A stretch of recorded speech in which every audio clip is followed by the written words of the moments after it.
We're good? Okay. We'll go ahead and get started tonight. If everybody would stand and recite their pledge of allegiance. Appreciate it, please. Pledge allegiance to the flag of the United States of America, to the republic for which it stands, one nation, under God, indivisible, with liberty and justice for all.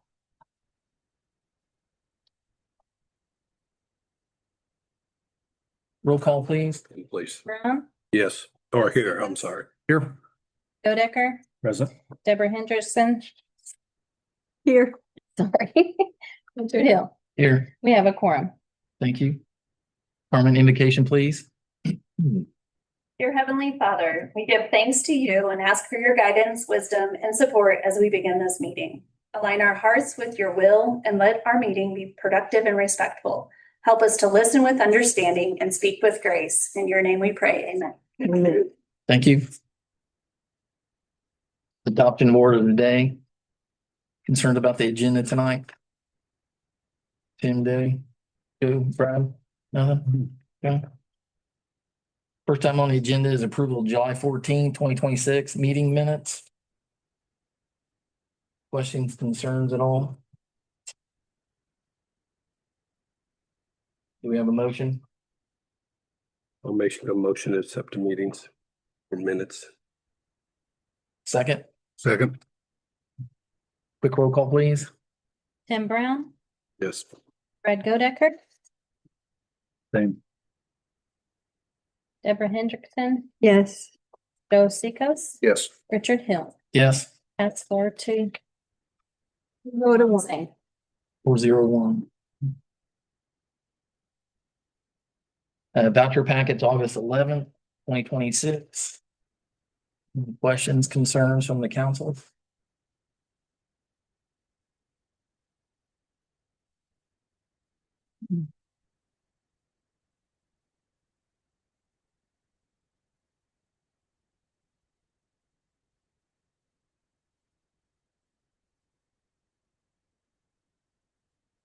No questions. Do we have a motion? I'll make a motion to approve voucher packet 8/11/26. And do we have a second? Second. Debbie and Brad second. Quick roll call, please. Tim Brown, Yes. Fred Godecker, Yes. Deborah Hendrickson, Yes. Joe Sikos, Yes. Richard Hill. Yes. That's 5-0. Financial reports. Please. Make those bigger, Yes. please. Thank you. Excuse me.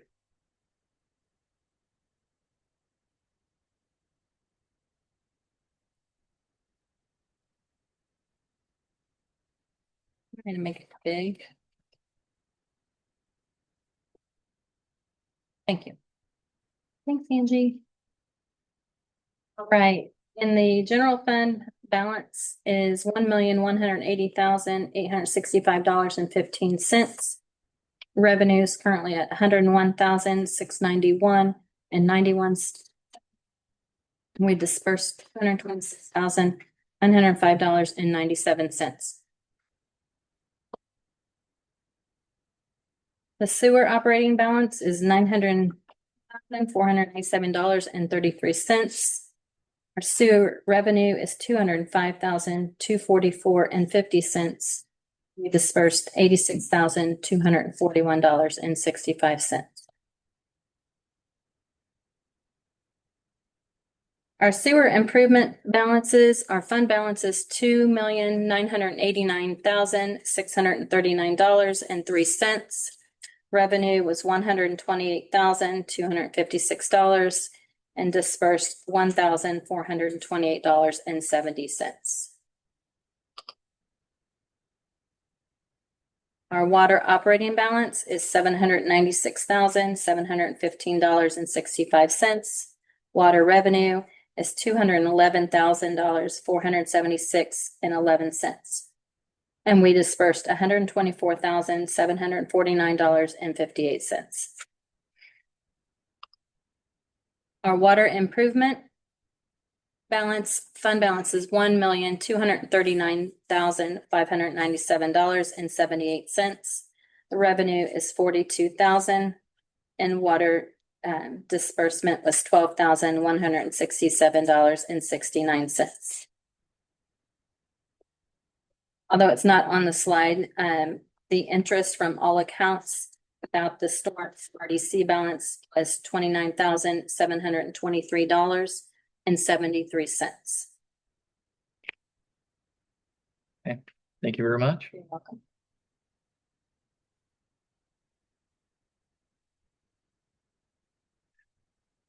That you're here, where are we at on reconciliation? Everything with, and how, can you tell us or bring us up to speed on where you're at on your training and things like that? And your comfort zone, please?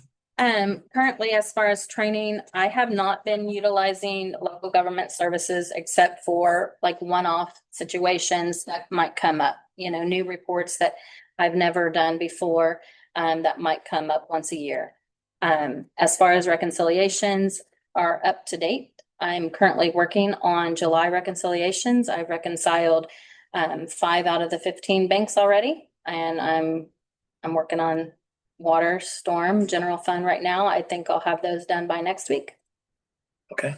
I feel pretty comfortable in the training that I've received. I went to the State Board of Accounts school just last month. And I just feel like progress is continuing to be made in the clerk treasurer's office. We do constantly identify things that have been a problem in the past, maybe some SOP changes that need to be addressed. And then Michaela and I are working really hard together and making it work. Okay. The rest of the team. I think Good. we're gelling really well together and working well together. I know one concern is timeliness of reports and getting those to each of the boards on time. We are also kind of limited to when we get access to our information as well. So that is something that we're going to probably want to talk about more later, though, as far as when maybe setting deadlines to ensure that we have enough time to get you guys what you need. So you have the time to review it, to make good, sound decisions for the town and not last minute. We'd appreciate that. Yeah. Thank you for the update. Appreciate that. Thank you. Carmen, going into old business right off the bat. So last month, we proposed an introduction of Town of Whiteland financial policies. And I believe there was some concern with legal counsel reviewing to ensure that there was state statute and make sure it gelled appropriately. So I don't know if Stephen has an update, if you were able to check those items. I have not been able to do that Okay. yet, so. Okay. So, but other than that, it was just a let's put it out there and let's start the conversation. Not sure if anybody else had any input on changes or thresholds. If it's something it's not, we don't have a rush to approve it. It was just something that it's a good habit for us to get in now that we are reconciled, to kind of set some thresholds of where we would like our funds to be. First, identify where our funds are, and then goals to where we want those funds to be. In an instance where, let's just call it a rainy day situation. So, did anybody able to read through it, have any ideas, suggestions, changes, additions? And then we'll have to wait until Stephen can do his portion. I'm still in the process of going through things. I think it's a good starting, it's a good reference tool. I do have a concern about the Indiana code it's referenced, just like to have it double checked with Mr. Watts on time permits. But other than that, I would Still reading, encourage, still reading. still encourage all the council to kind of, go through it.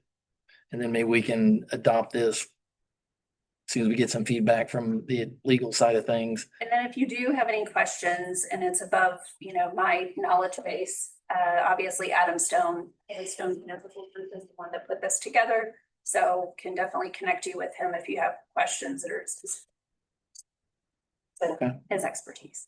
All right, thank you. Thanks. These aren't. Going right into new business. Okay. Okay. Have a vendor here, Veritas Group, that met with a couple of council members, myself. Jesse is the sewer superintendent, to just have a brief conversation about how can we tackle a large project. We've all discussed, or you're well aware that we do have a wastewater treatment plant project in the near future that is going to be a massive undertaking. And so knowing with our limitations on the staff that we have, and, you know, making sure that the daily operations are tackled, I've kind of worked with couple different vendors, just to kind of discuss project management. What would that look like? How could that help the town with our current staffing? How could that help us get a project done, save us money? And so, like I said, last week we met with a couple of council members to discuss the wastewater treatment plant project. And the next step was, let's bring this group to the council just to kind of hear how project management might be able to help us navigate, like I said, a larger project. So I've got two representatives from the Veritas Group here, David and Joe, and I'll turn it over to them for a brief presentation.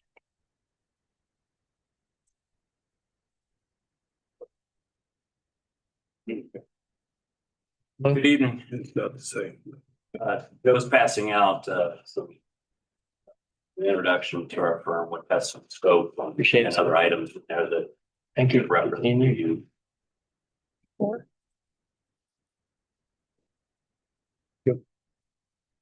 We have an extra copy. Can I have one, please? Okay, thank you. All right, good evening, Council. David Rainey, Veritas Group. Thank you for your time tonight. No decisions to be made tonight. This is just an introduction. Like Carmen said, we've been meeting with her and Mr. Jones to talk about the projects that you have. And well, we met with some council members here. Thought it'd be a good idea to come in and introduce ourselves, who we are as an owner's representative. So we, Veritas Advisors, we come alongside municipalities and really help deliver capital projects. Those can be vertical projects or infrastructure projects like what you have here, the wastewater project. But we come alongside typically from the very beginning. We're at the visioning stage when we're trying to set the project up.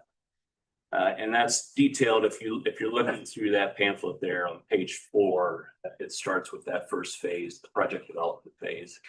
And then we progress through phase 2, which is the pre-construction, into construction phase, and then obviously into which is the final phase. In that project development phase, we come along municipalities when you're really starting to set up the project. So at this stage, you have some design done. We talked with Jesse about some of that, and you're at a point now where it's time to bring on a firm, a construction firm to deliver the project. Talk about those delivery methods, and then ultimately make some selections as far as bringing on a team to actually construct and procure the project. So we can come alongside and we help municipalities look at those different delivery methods, whether it's a design bid build or a CMC, which is statute 532, or a build operate transfer, which is statute 523. And we can help through that conversation and look at risks, work with your municipal advisor, your attorneys, and make the right decisions with you. Once we get that part done and we get through that project development phase, we then go through the procurement part of the project where it's actually bid, and we get into a GMP, and then we come alongside you through the balance of that design, if there is any, or through the construction, and come alongside it, really become an extension of the staff for Jesse, have on-site presence, performing observation reports, helping to review pay applications, review change orders, help mitigate cost when we're looking at change orders. Some of the value that we can bring, we typically say that it's not guaranteed, but we've seen in just about every project that we've been able to bring value anywhere from 3 to 5% of the project cost. Comes in a lot of different ways, mitigating costs through change orders. Time, schedule is money, but then also just being an extension of the staff here and helping to deliver that project and saving you time on staff. So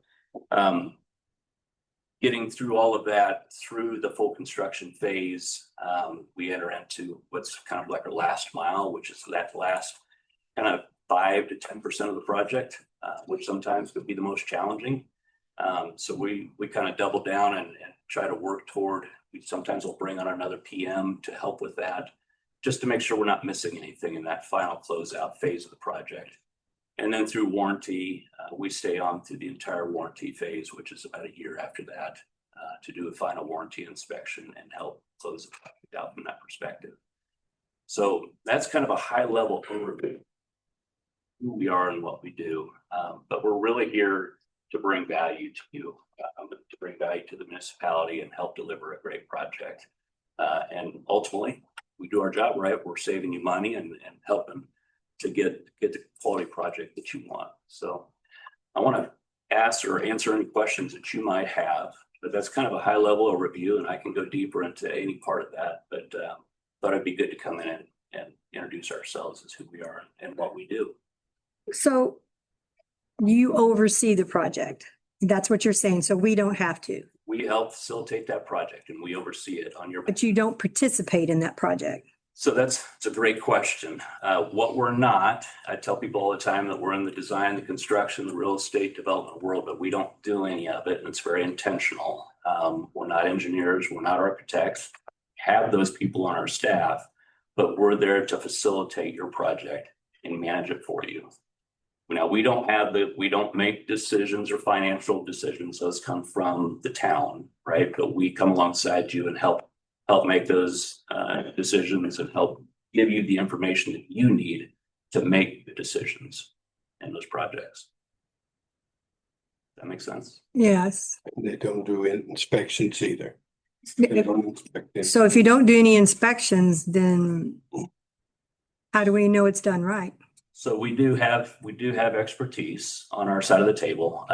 We're not out there. We are able to go out and follow means and methods, and we're out there doing observation reports. So when we're out there on behalf of Jesse and we're doing an observation report and we're seeing the means and methods going in, if we see something, we're surely gonna say something. We're gonna note it. We're gonna get a hold of Jesse.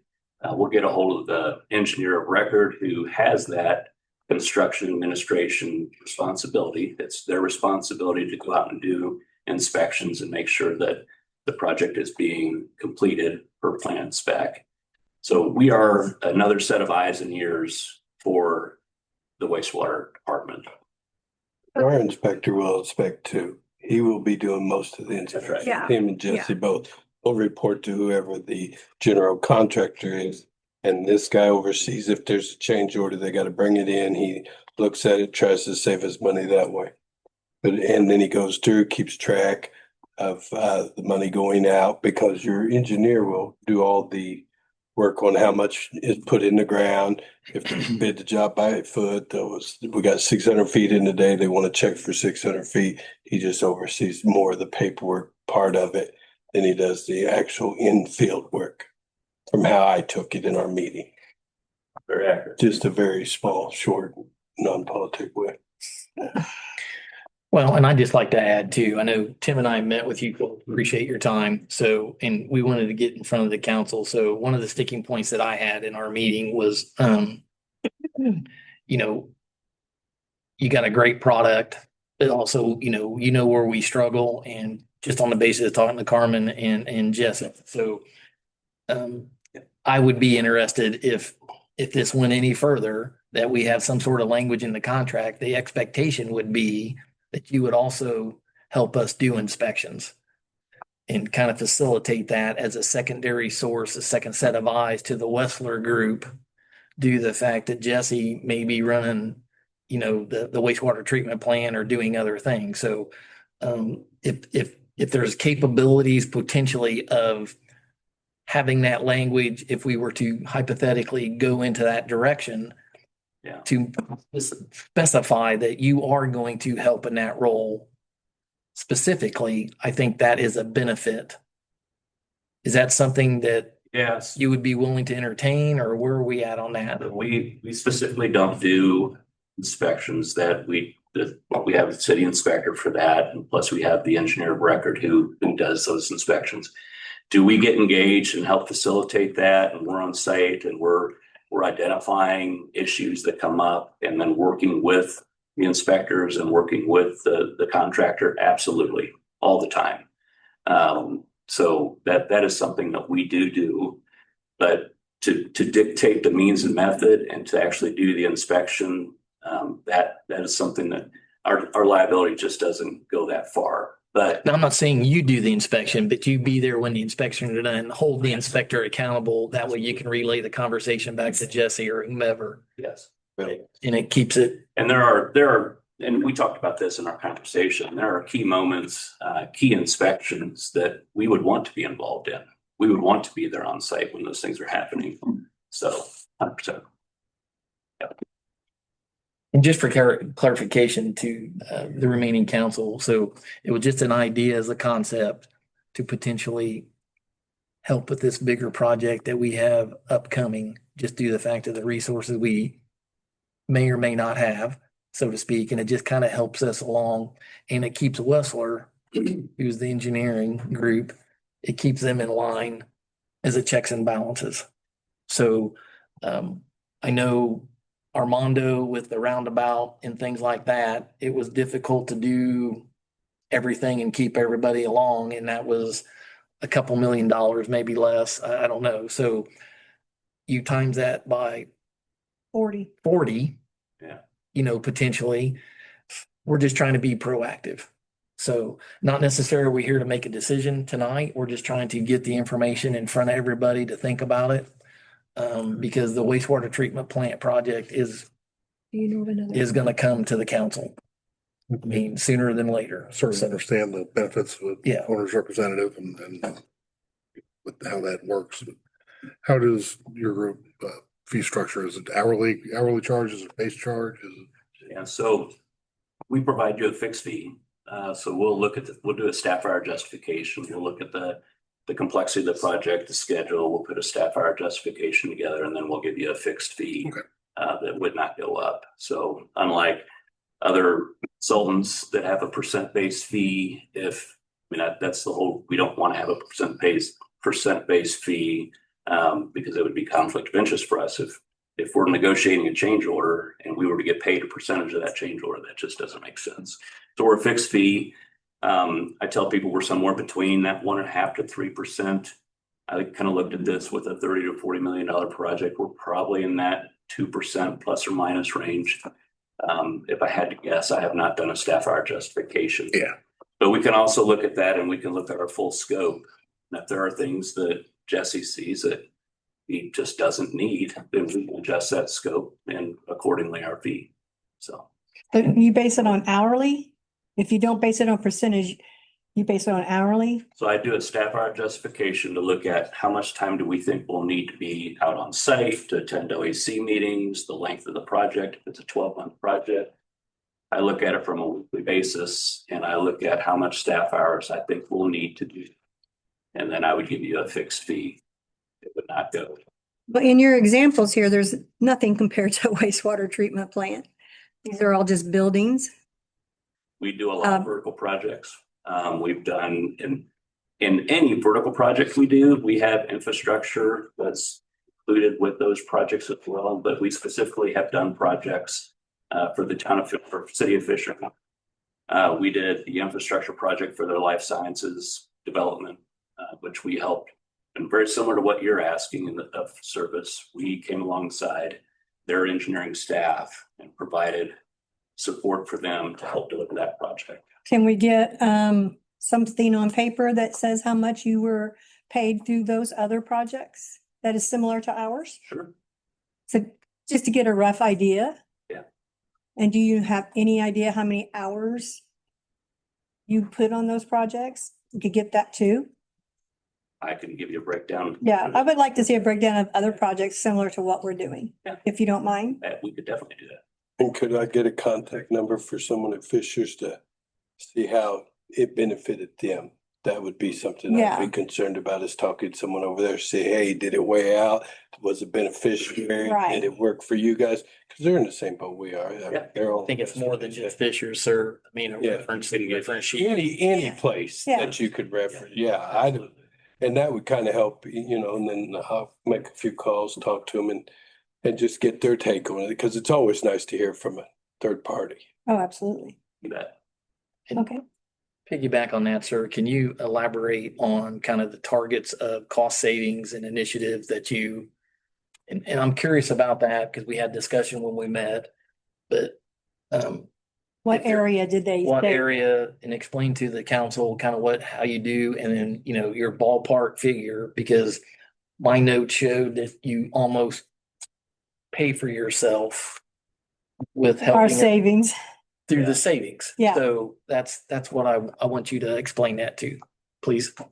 So the easiest way that I can describe that we do that is through change order management and also through the management of the contingencies. So every project's gonna have change orders. I can promise you that, and there's contingencies there that are there to mitigate and to help with that risk.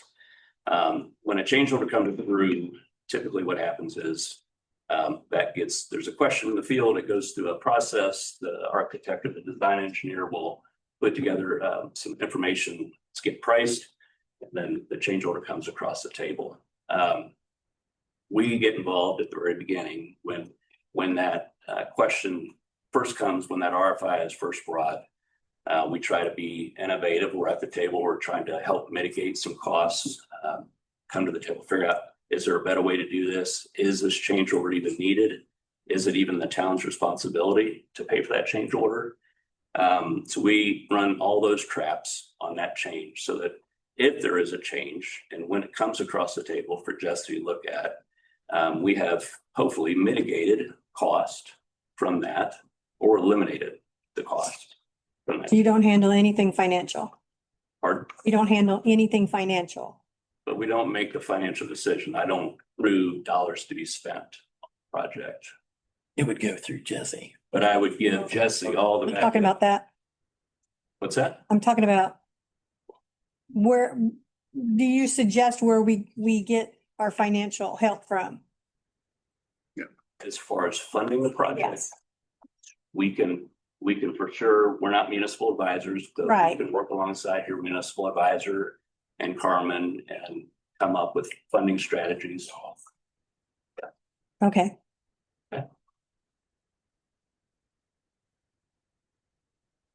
So again, no decisions tonight.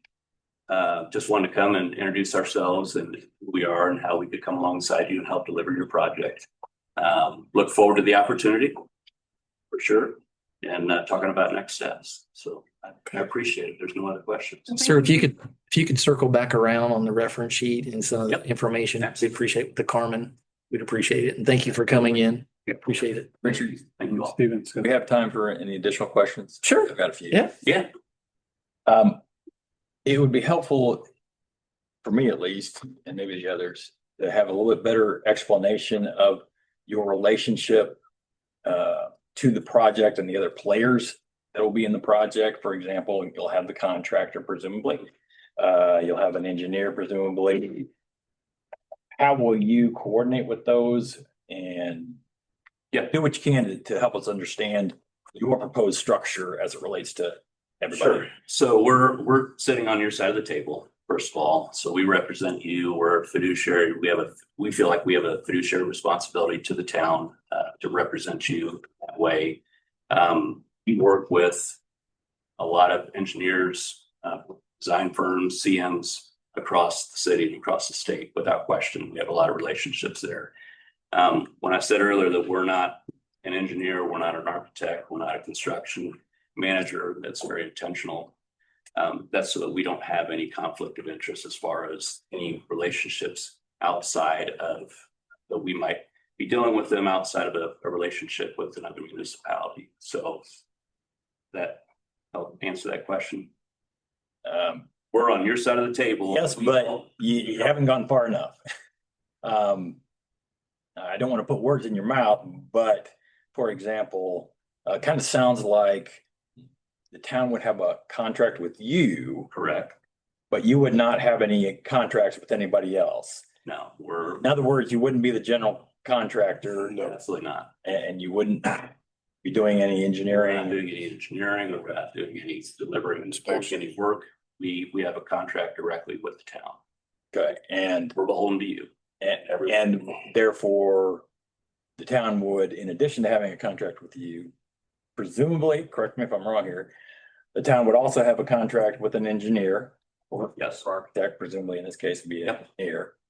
And it would ultimately be expected to have a contract with the construction contractor. Is that Absolutely. how you would normally expect it to Yep. work? Yes. Okay, just wanted to make sure that I understood the proposed structure. Yeah. Because it can be different than that, as I'm sure you understand. In terms of the design phase, Mhm. which is, obviously the early phase, what can you say in terms of your level of involvement, particularly when you talk about, providing a cost savings? I think of value engineering and that sort of thing. Are you involved at all in that, or is that not part of your? Sure, we'll do plan review, we'll look at the plans, we'll help value engineer those plans, especially if costs are coming in and we have cost overruns and we're trying to bring those costs down. We'll look at value engineering exercises, but we will review the plans, be a part of that design process, provide comments on those plans. So yes, absolutely, And you run everything through Jesse? 100%. So do you have the experience with wastewater plants? We do. As We in have- people in your office, one knows how to design and what works, what doesn't work with Jesse and stuff like We that. have engineers on our staff and we have, Directly works with wastewater, because wastewater is a different animal than most other utilities. I mean, there's a lot of IDM involved, stuff like that with Jesse. and we have gentlemen we have individuals that have been on the contracting side, on the CM side, that have built wastewater and infrastructure projects before. So Okay, thank you. Can you maybe give us a little bit better understanding as to the scope of your firm's experience managing wastewater treatment projects? so as far as managing a wastewater treatment plant, we have not done a wastewater treatment plant. But we have experience in delivering infrastructure projects. Again, Say infrastructure projects, excuse me. Yeah. Can you further explain what you refer to when you say infrastructure? line extensions, wastewater extensions, any type of mass detention for developments, anything, any kind of infrastructure with regard to mechanical, electrical, sewer, water, etc. So But never a plant? we have not done a plant. Okay. Fair question. We talk about managing people and process. Okay.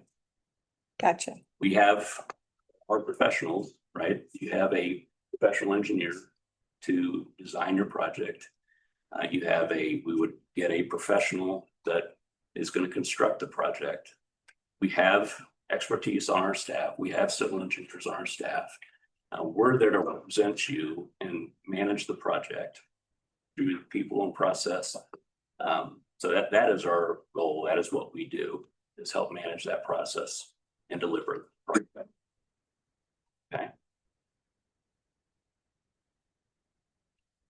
Any other questions, Mr. Watson? Maybe the only other question is, there are, as I mentioned, different structures for how to accomplish these type of projects. You having any thoughts or recommendations as any particular structure that you might suggest in this particular context? A lot of these are being delivered by Statute 523, which is a build, operate, transfer, is a viable way to deliver this. CMC Statute 532 as well. Of course, design, bid, build has been a way that these have traditionally been delivered. So any of those would be a viable delivery method for that And project. what's your level of involvement in guiding the town through choosing what delivery method to use? We would be very involved in that process of looking at the risks, looking at risk tolerance of the town. We would be talking with legal, we'd be talking with you and municipal advisor, and just the whole team would be involved in that, but we'd be very involved in that process. If an RFP needed to be written, we can write those RFPs, help solicit those different delivery methods. So there'll be a bid process for the project. I'm assuming. In some form or fashion, there, Yes. depending on which structure you use, it has its own different. So do you put together the the packet of requirement, the requirements and stuff? So we'd rely on the engineer of record and the CM or the constructor. What they're bidding to put on. that bid package together. So you know what we need. Yeah, but we would be a part of that to review that and be engaged in that process. Again, we're driving and leading that process. Okay. Yes, we would be involved in that. A lot of great questions tonight. It's It's good. a big project. It is a big project. And I think that's where frankly, I think that's where we come alongside municipalities, and that's where our value is. We work with a lot of communities across the state and in Michigan, and this is what we do on a daily basis. So we have helped deliver successfully $1 million projects and $600 million projects. So to deliver this type of a project is completely in our wheelhouse, and I know that we can bring value, help deliver this. Well, thank you very much, sir. Thank you. Appreciate it. Thank you. Appreciate your time. Thank Thank you.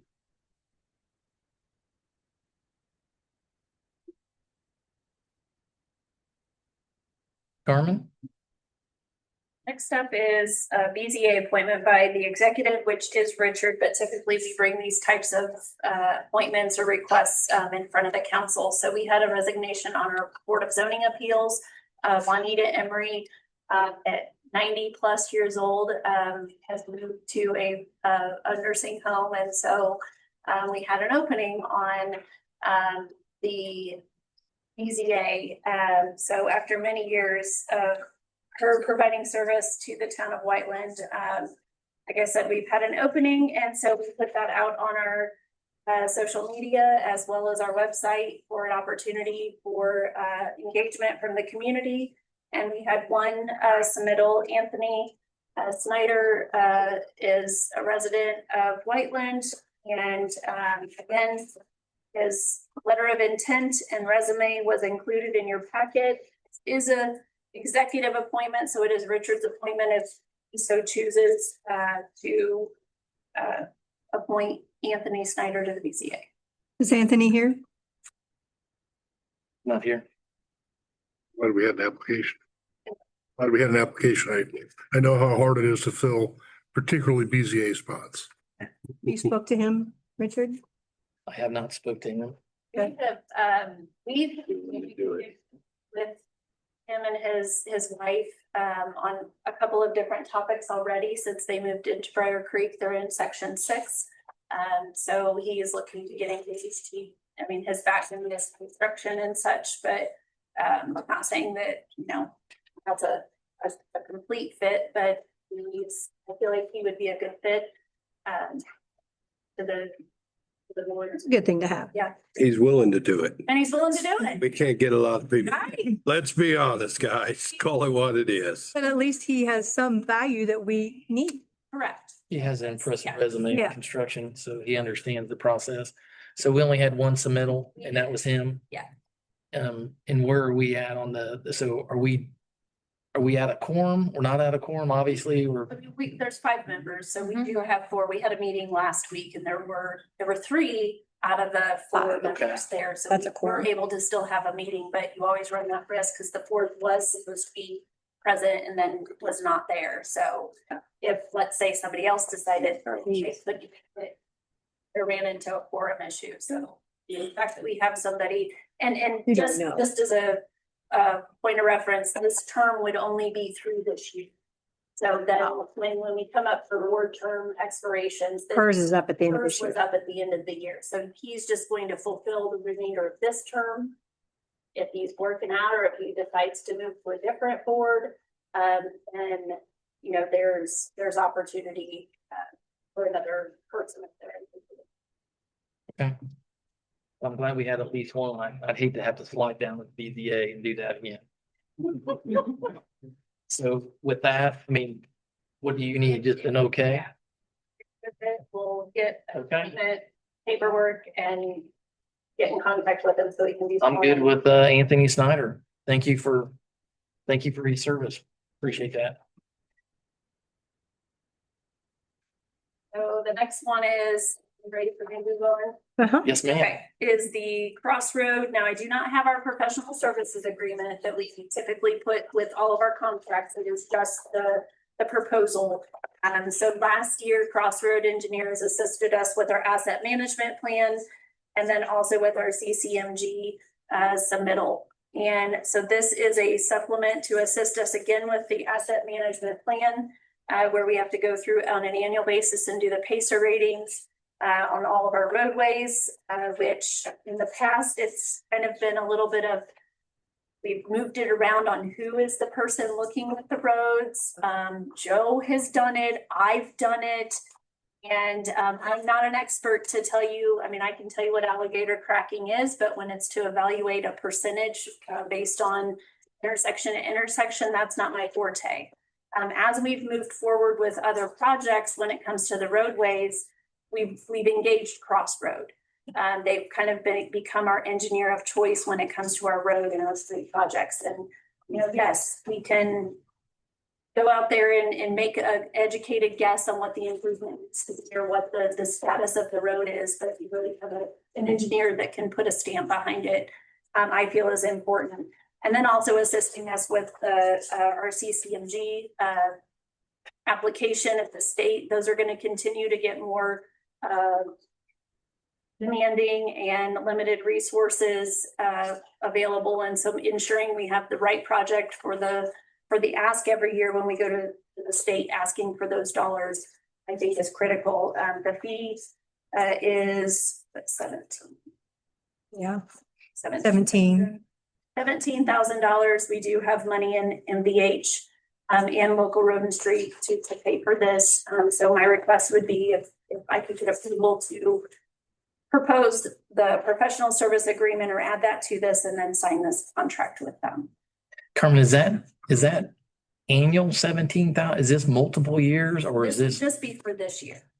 But it's to finish up, they're helping us with our CCMG contract that we have with the submittals this October for our project. We met with them last week to just fully identify these are the roadways we're putting into this application and some other projects that have continued to be issues that are small enough to get us to our plan is to go for $1 million. As a reminder, with our community being the size it is, 75% of it comes from the state, and then the town has to come up with the $250,000, the other match. So if we do extra projects on top of that, we can bid it all together, get one bid where you only have one mobilization, similar to what we did with adding the parking lot improvements. And so our goal is to go for the $1 million for the CCMG qualified roadways that need the improvements.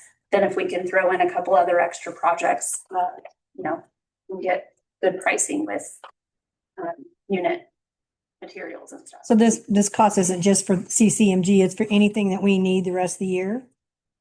It's just for the rating of the roads, which is required Okay. to be submitted by December, and then to finish up helping us with our Gotcha. application. Do we take their lead if they come up and tell us a road, this one needs to be taken care of? We follow the list that they give us, correct? We do, depending on how much it's going to cost to improve it. So if we said, so it's a 1 through 10, but even if we brand new paved a road, that even though, like, let's say, so this road out here, West Street, was technically paved last year, it would immediately for this year's CCMG automatically be down to a 9.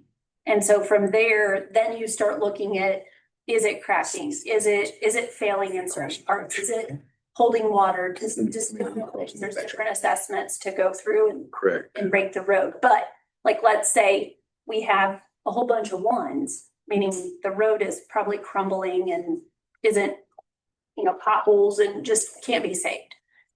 if we have 5 roads that are all ones, but one's only gonna cost 25,000 to repair and the other's gonna be $1 million. We have to kind of just see what we can. Well, the reason I'm asking that, To get to our max. reason I'm asking that question, if we're paying him to do it, we should follow her lead and use some common sense in it. And one, it saves from someone's can't say, well, you know, you were on the board, you got your road paved. Or you work for a town, you got your road paved. If we got someone town, that's what we need to do. It kind of takes the guesswork and no one can point the finger at anybody, whether it's administration or whether it's anybody up here. I understand about this because I deal with it a little bit. And so I think. it's needed. Yeah, the other thing to add to this is tomorrow evening at the Stormwater Board meeting, we have some neighborhoods that do not have drainage. Or their drainage is just swales in their yards and there's no pipes. And so if you recall back here in Spring Hill, when we first started that subdivision, there were no pipes in the ground. It was all curb and gutter for the conveyance of stormwater. And so having your road engineer kind of assist with the stormwater, we can kind of tackle a couple projects at a time. So stormwater can also be put into a CCMG if you're doing the road work as well. And so that's kind of where, you know, we're not going to be able to fix every road and every stormwater problem quick, Right. but trying to, again, rate the road, rate our problem areas with stormwater, actually identify and come up with that project list to help us with where those stormwater problems are. We know, we hear from residents that say, every time it rains, my yard floods. And so that's where kind of having the plan, working the plan, prioritizing the plan, I think will be helpful. And so, yes, we do look at those ratings and say, we're not going to say, oh, Tim's road's a 7. So we need to make sure we get that up to a 9 before he, you know. That's exactly. And my biggest thing is, if we are spending this money to do it, then we need to work with the utility side of it too. If the water needs to be replaced, if the sewer needs to be replaced, ain't nothing more drives me more nuts in my jurisdiction is we pave a road and then the next year they come and cut it all up. That is frustrating on our end. So, I mean, that's something that the city's going to have to think about, and whoever's up here, whether it be us or someone else, that it's something that we need to think ahead. And if we get to see year ahead, we could say, hey, we probably ought to think about changing out the water or doing the sewer or something like that. That way it's a one-time cut and we'll get 20 years out of it, you know, more out of the utilities, but we might get a good money well spent to go ahead and jump up. We're doing that in our area too. If we do a road, we Murphy's Law, though, it never fails. As soon as never, you pave a road, you have a water main blow up underneath it, right? yeah, or God forbid the gas company comes in, they're real known for it too. And that's where when we, earlier this year, when we passed the right of way ordinance to prevent. So I remember when we paved this section here, no sooner than we got new pavement on the ground, oh, the gas company decided they needed pothole. And then our brand new pavement, just, it wasn't that there was an issue. It's just, oh, or we needed to raise the meter lids or whatever it was. And that will save us on non-emergency things. We're always going to have emergencies. And there's nothing we can do about that. And I understand that. I'm just trying to think ahead that, I mean, we know our infrastructure's a little bit, and it's something that we need to be aware of as council sitting up here and where the money is going to be best for our residents to spend, because that's who we're mindful for, is the residents, and making sure that we do this, because I'm going to be here till I'm gone. So, you know, and then the kids take it after that. But point is being smart with the money that we get from our residents and taxpayers. Carmen, is this the contract that you'll sign? Has it been vetted by Mr. Watson? Have you? I don't think. Not yet, but it does look like it was patterned off of, and we'll have to tweak it just to make sure. But It's smart. they have always been very good at going along with our standard form. Prove it pending subject to legal review. Yep. That's what we So do. Is moved. that your motion? So moved. We have a second? Quick roll call, please. Tim Brown, Yes. Brad Godecker, Yes. Hendrickson, Yes. Yes. Yes. 5-0.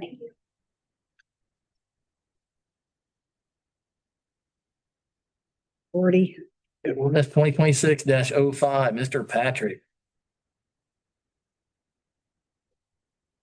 Evening, everybody. I am here to introduce ordinance number 2026-05, talking about golf carts and UTVs in the town of Whiteman. I met with Councilmember Brown, Councilmember Seacos, last week, in addition with the police chief, Eric Cox. And we kind of just sat around on a round table and started piecemealing this ordinance. Again, most of the verbiage and the guts of this stuff was pulled from Barbersville's current ordinance regulating golf carts and UTVs. Based off the discussion that I had with the council members, the police chief as well, we did do some modifications, and I wanted to kind of walk through some of those modifications that we looked at. Obviously, the first section of it only talks about the definition side of things, spells out golf carts, the requirements of UTVs to fit that definition. Again, with that section 3 of the requirement of the local registration, that one of itself, talking to Derek, initially I had it set similar to Franklin's ordinance where we would do a biannual registration. So basically every other year at $100 and essentially $50 annually. After having the conversation last week, we went ahead and just did that to make it be an annual registration. The intent of what I was kind of thinking is I didn't want to bombard with this kind of pressure on the police department if they're going to have to be the ones doing the registration, doing the inspection of these vehicles. I don't know what that's going to look like, so I kind of started the verbiage to do it every other year, not to have any burden with them. But after talking to them, talking to Derek, he said that I think it'd be sufficient if we did it annually. Doesn't foresee that this would be something that would be problematic for the police department. They don't foresee any idea of 150, 250 applications coming in annually. Probably something similar to another ordinance that we've passed in the last year or two. And so going through it, operator, obviously you've got to hold a valid driver's license, be of 16 years old and have a valid driver's license. We do hit on the financial responsibility portion of it, that you have to maintain that at all times along with the piece of equipment that you'll be occupying. Jump into section 6 of the place of operation. And we had kind of talked, Councilmember Brown, when we were in that discussion, had talked to New Whitelands Council and kind of, wanted to discuss, hey, you guys are in the midst of going through this ordinance and adoption. And so talking to Mr. Perrin with the town of New Whiteland, he had kind of mentioned, because one of the provisions that we looked at was crossing US 31. And he had mentioned that their language and their ordinance is going to be very similar to ours. So what we're proposing is there's really only 3 places that you can cross over US 31, and it has to be at traffic control devices. And that's Tracy Road, Whiteland Road, and then Oakville Boulevard. Those are the only 3 places along US 31 within our jurisdictional limits that you could go across. So you wouldn't be allowed to go through the medians anywhere along US 31. You would be regulated to going to the traffic lights at Tracy Road in Oakville. And just across. Just to go across. You cannot, you're still prohibited from traversing up north-south along US 31. But we wanted that provision in there just because every subdivision does tie into one of those major thoroughfares throughout the town. So any subdivision would be able to get across US 31 in one manner or another. The other thing was talking with New Whiteland. I'd spent quite a bit of time last night talking to John Perrin regarding New Whiteland's ordinance, and just wanted to make sure that everybody's on the same page of we wanted some uniformity between, we're so close with each other. We're going to have folks from New Whiteland that obviously are going to want to be able to utilize services and things of that nature within the jurisdictional limits of Whiteland. And so what section 7 kind of calls out is we would honor reciprocity. And talking with Chief Cox, he was okay with that because looking at what the ordinances already spell out within Johnson County with all the other jurisdictions, they all mirror very similar in the requirements that you're required. I don't know of any of them that don't require you to hold the financial responsibility to not be registered in a municipality or the unincorporated portions of the county. So that's what we wanted to put in there, that we would accept if you are registered in New Whiteland, Greenwood, Edinburgh, Franklin, anywhere within Johnson County that has an ordinance provision regulating these machines, that we would obviously honor that. You could come into the town of Whiteland. If you had a New Whiteland sticker, Whiteland Police Department, they're not going to pull you over because you have a New Whiteland sticker and you're But they're operating. going to have stickers so we know. Yeah, and that's one thing that we had talked about with Derek. He kind of asked, what would that look like? And that's what I kind of proposed to him, was we would put a sticker on the front and the back of the vehicle. So just from a glancing point, if the officers are out driving, it's a quick spot check. They can sit and look. It'll obviously come down to a certain, whatever that design looks like, but that should trigger them. Oh, hey, I see that sticker. I know that's our sticker. We're good to go. They're good to go. And that's what kind of the requirement would be. You would have that sticker of registration on both the front and rear of that golf cart, just for them to make sure that everything's done right. As far as occupants go, again, similar language with everybody else's ordinance.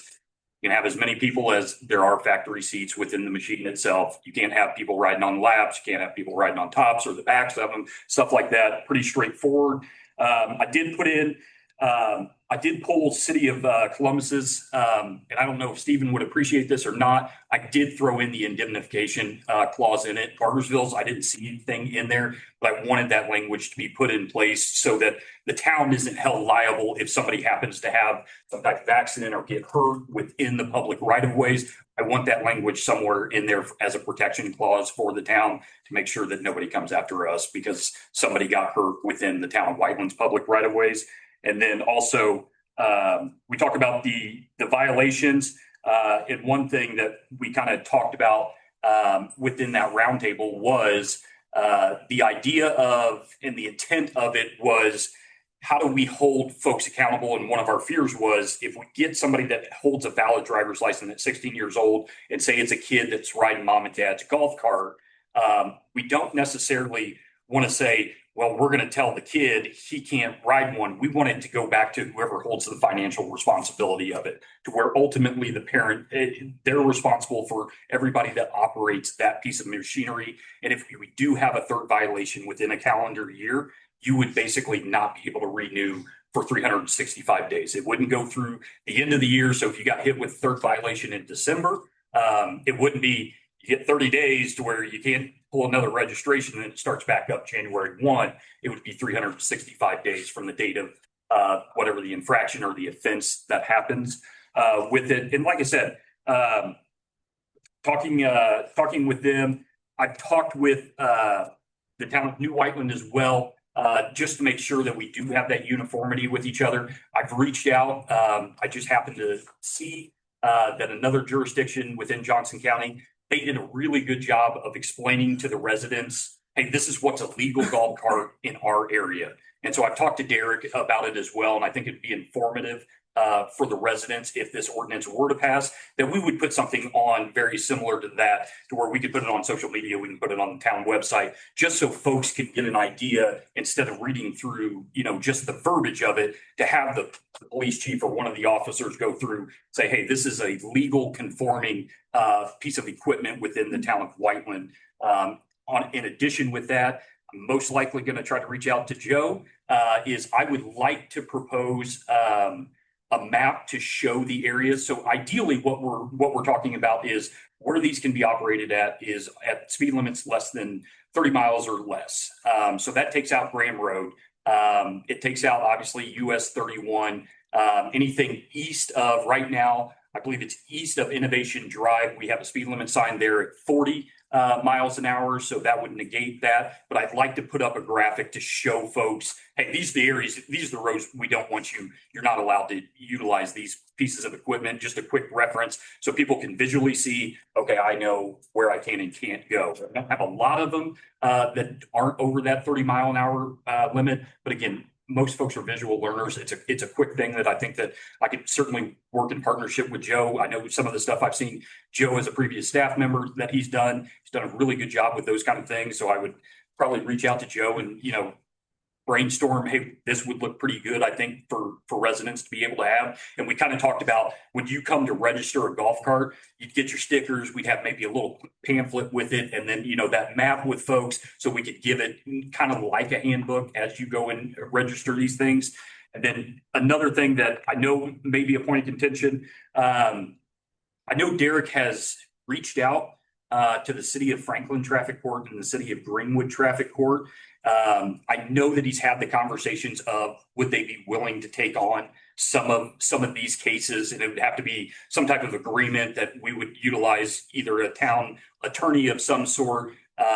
But with Derek not being here, I don't know exactly. He just kind of touched on it when we met last week, that he's reached out at least to say, hey, this is kind of what we're proposing, because we don't want this to be a point of contention based off previous information we've heard here at town council, to get that rectified. And I assume that would be something of a point of contention for you all. Obviously, if we don't have that provision in place, kind of makes it a little bit harder to enforce those infractions, right? So I think that with him being out this week and not being here, it would help for him to be able to say, hey, and it may be something that he could come in offline next week and tell everybody here and update the council members. Not to quote, but I think he said that Franklin Court was agreeable. Correct. Yeah. And that's what he told us at our roundtable. Franklin Court was agreeable to taking this, but we Have some information on that too. well, that's great. Yeah, absolutely. I had some questions for you, Billy. Yeah, Are absolutely. you ready? You got a pen? So on page 1, G, UTV.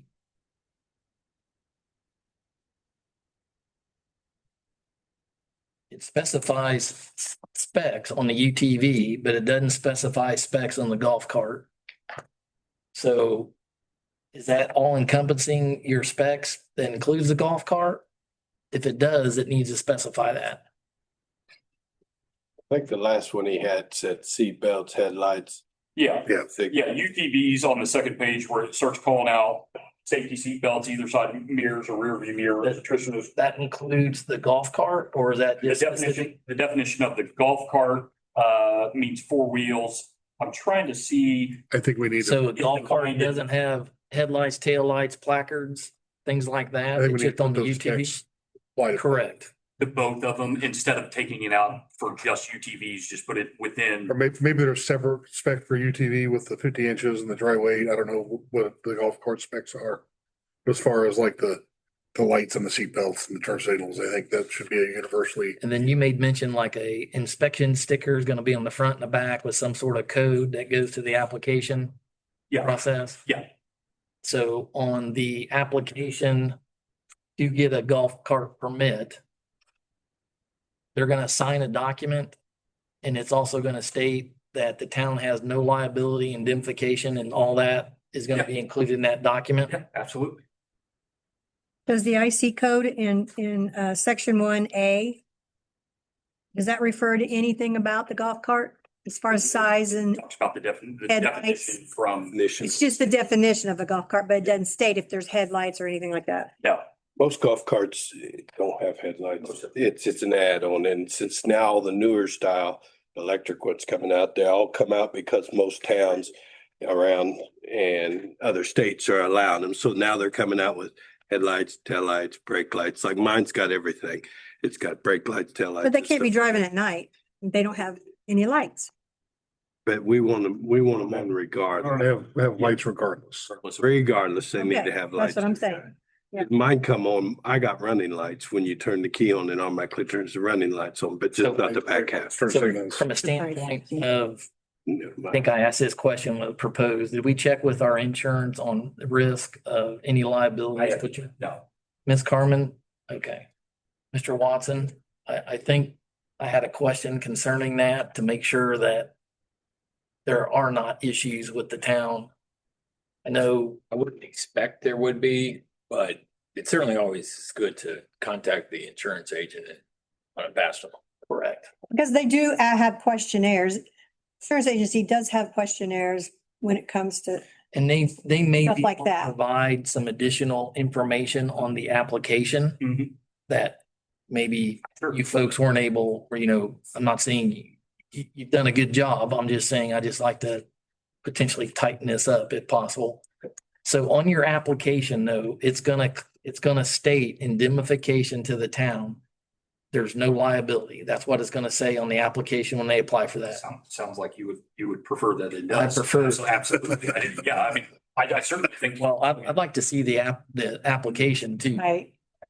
yeah, I mean, I haven't gotten into the throes of the application yet. Gotta get past here first before we want to waste more time on it. Not what I'm taking. Yeah. I mean, investing a lot That of. makes sense. I wouldn't wanna.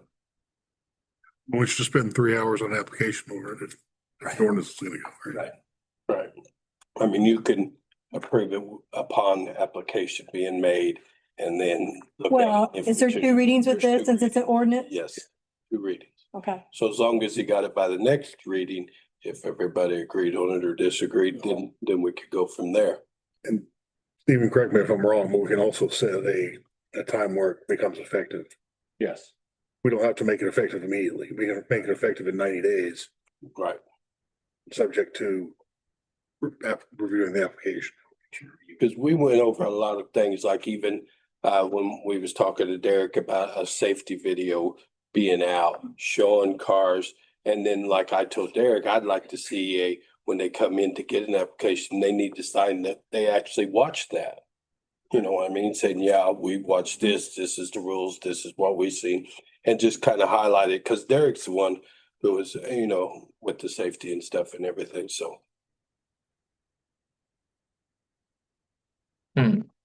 Okay.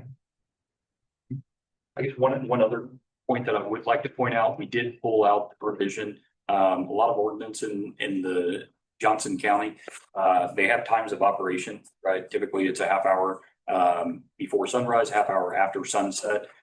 Talking with the police chief, he thought it was a little problematic as an enforcement. How do I know every single day what that sunset time is, what that sunrise time is? Do I really want my officers sitting there looking at a clock being like, wow, this guy's riding a golf cart, sunrise is at 6 and the guy's driving it at 5:32 in the morning. I don't know what the official time is and kind of thing. So one of the things that we kind of talked about was removing that requirement of the operations, because like I said, with the requirements of having functioning headlights, taillights, turn signals, those kind of things, for all intents and purposes, acts different than a motorized vehicle with the safety requirements in and of itself. And one thing that I agreed with Derek was the idea of, especially in the wintertime, right, when it gets dark at 5:30, say, somebody has a basketball game at the high school, they want to run over, grandma and grandpa came over, watched the game, want to take them to Dairy Queen or something like that. Is it fair to say, because of the time of the year, right, are they really relegated to not being able to utilize these things at dark? Like I said, with functioning headlights, taillights, turn signals, all of those things, we did pull that portion of the language out of the ordinance to where there would be no restrictions. Well, I mean, it's not any different than a bicycle. Can't you ride a bike at night as long as you got lights? I mean, if They don't even have lights, you don't even need to have lights. the scooters. Yeah. They got little flashing red lights. Yeah. Scooters, e-bikes, stuff like that. Oh. No provision. He said that e-bikes were very vague with the laws, what he told us. He said it's very, very vague on what they can and can't do. And that's his biggest concern, he said, was e-bikes, the mini bikes, what's running around and stuff. Yeah, that was the same point of contention for New Whitelands Council. He'd asked me that after we had the conversation about this ordinance and kind of brought that up. Have you guys even discussed e-bikes, e-scooters, all these things? And I said no. And even when the police chief had kind of said exactly what Tim echoed, is it's very vague on it. And I haven't seen very many ordinances in the greater Indianapolis area to show anybody regulating these things. And I would imagine there has to do something with the actual statute and laws and definitions of those pieces of equipment, why nobody's really talked about it. And that was one of our kind of conversations. Is the sad reality is probably going to be, it won't come to light until something tragic happens. And obviously safety is paramount when we talk about these types of improvements. And so we're kind of tracking that in the same manner as well. Obviously with the increase of those machines, at some point you're going to have to address them. There's going to have some type of regulation, because like I said, these things are becoming to a point where they're not following traffic signals, they're driving faster than you think, no kind of requirements for helmets or anything like that. And last thing I think anybody just want to see is something tragic happen to one of the residents or anybody for that matter. The echo chief's, some of the chief's comments is these things are evolving as fast as people are making Mhm. laws on them. Somebody will make a rule on them and they evolve like that to avoid that. So.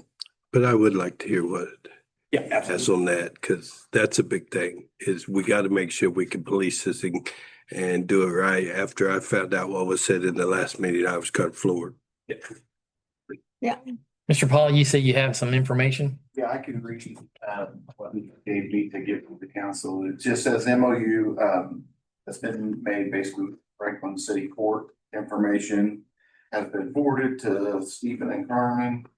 4 days a year, they will hear our ordinance citation cases. Town must provide an attorney to prosecute cases. Fines cannot exceed 500 in any circumstances.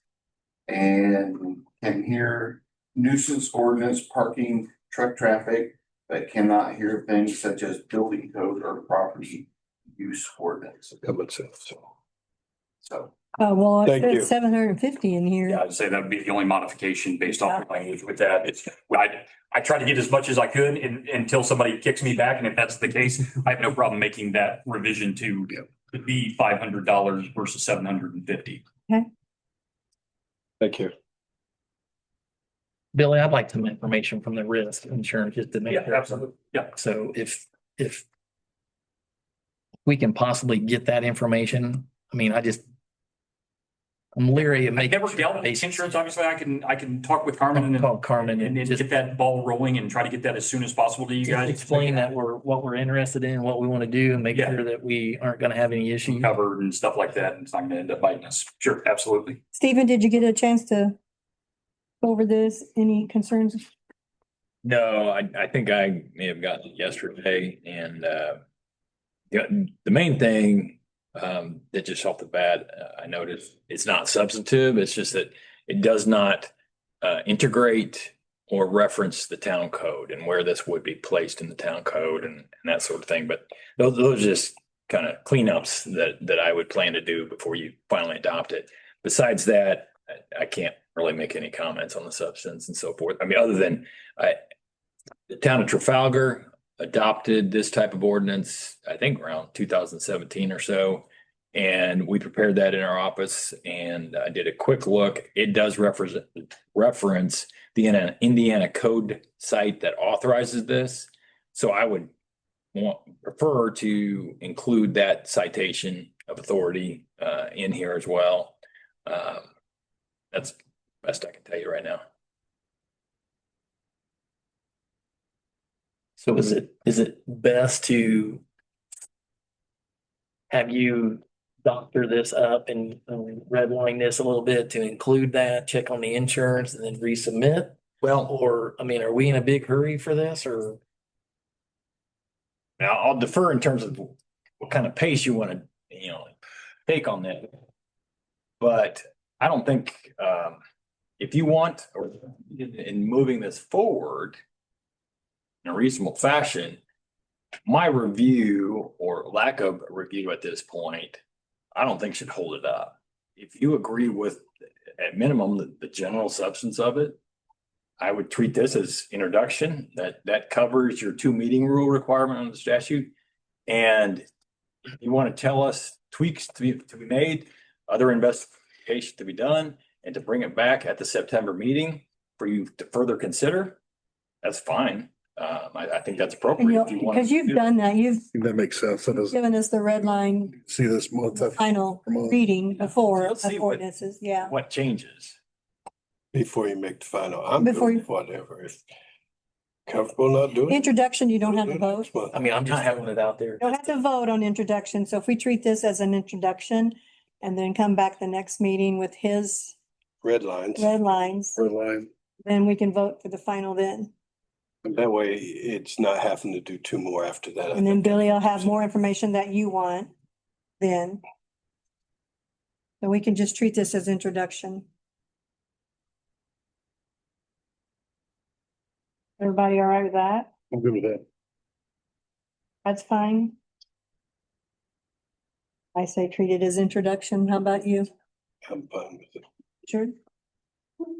You need a We're motion, not voting. motion to pass it, introduction.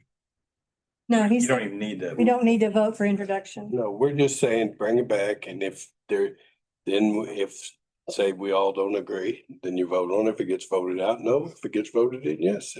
That's fair. Pretty much cut dry. It gives you an option to look at all the red lines, gets all your questions answered. And whether it passes, fails, either way, you know, Okay, We have consensus on just an intro acceptance. Thank you. Sir. Thanks. Thank you. you've been a busy bee. 2026-04. You again? Okay. Me again. It's gonna be me again for a couple of these. All right, so 2026-04, an ordinance amending the zoning map of the town of Whiteland, rezoning certain property from C2 to PUD, and approving the concept plan for the Grove at Whiteland PUD. So we met with the Planning Commission last week for the proposal with Real America for the intent to develop 20 acres just east of the wastewater treatment plant. There's that open vacant field just north of the gravel entrance there into the wastewater treatment plant. And what they are proposing is a PUD. And for somebody that is naive to a degree when it comes to planning and things of that nature and dealing with PUDs, as I have here in my capacity at the town of Whiteland, I haven't been as fond of PUDs. I think there's a time and place for PUDs. And to me, this type of development suffices a PUD rezone. What they're proposing, because it is a totality of 20 acres. How do you get multiple different styles of uses through commercial, residential, and that type of thing? How do you get that on one parcel? You accomplish that by creating a PUD. And so what Real America is proposing would be the first. As far as I'm aware, I don't think we have any official senior living age restricted housing in the town of Whiteland, which is, I think, a necessity as it comes on. Generations start getting older, folks start getting older and things of that nature. You got to give them a place to house and stuff like that. And that's what they're proposing. And it wasn't a jab at you, Deb, I promise. But that's what they are proposing. They're proposing kind of a three-phase style of development. You can kind of look through there once you get past the ordinance language to talk about their mixed use of the residential district, residential district A and exhibit B, kind of spells it out pretty well. That would be phase one of the project, where you would have that senior age restricted style of development. Obviously, one of the big parameters for us was how do we maintain the commercial frontage along US 31 with what little amount of vacant ground there is in the town of Whiteland along US 31. So we wanted to preserve that for commercial types of development. So that's what they do hit on that side of it. Obviously, to the north of what they're deeming residential district A right now, that isn't in the works of anything for what they have right now, be green space for future commitments to run maybe additional senior style living of that nature. We're not talking assisted living. We're talking senior living, nothing like what they have in New Whiteland or right across the way, right there in Franklin. And so one of the things that we talked about with that was the viability of this development. And if you look at the back of it, the commitments that were requested from the Plan Commission, this developer, to what I think, has gone above and beyond with what their commitments are for this site project. They've agreed to install an electronic gate for site security at the wastewater treatment plant. front and back. Front and back. About that. They've agreed to pave the road. I was gonna say, I don't think it's front and back. Yeah. It was called out. When I was at planning commission, they said both gates. Well, at that it was first. needed in the back, but I didn't Okay, think that. I thought they developer- called it out. That was my interpretation when Andy had requested it, that it was just the front. Okay, well, he was saying they needed it on both ends, so that's what I heard. But maybe it changed, it's good enough for me. Well, I can tell you that been presented with one. with just the Okay. one, the one that's connected to that road. Cause I know Andy was concerned about the front and back at that time when I was. that your planning, that's what concern, we talked Jeffy? about. That's what Andy brought up was the front and back gate in that meeting. So I don't know if he might have missed where they only said the front. I just must have.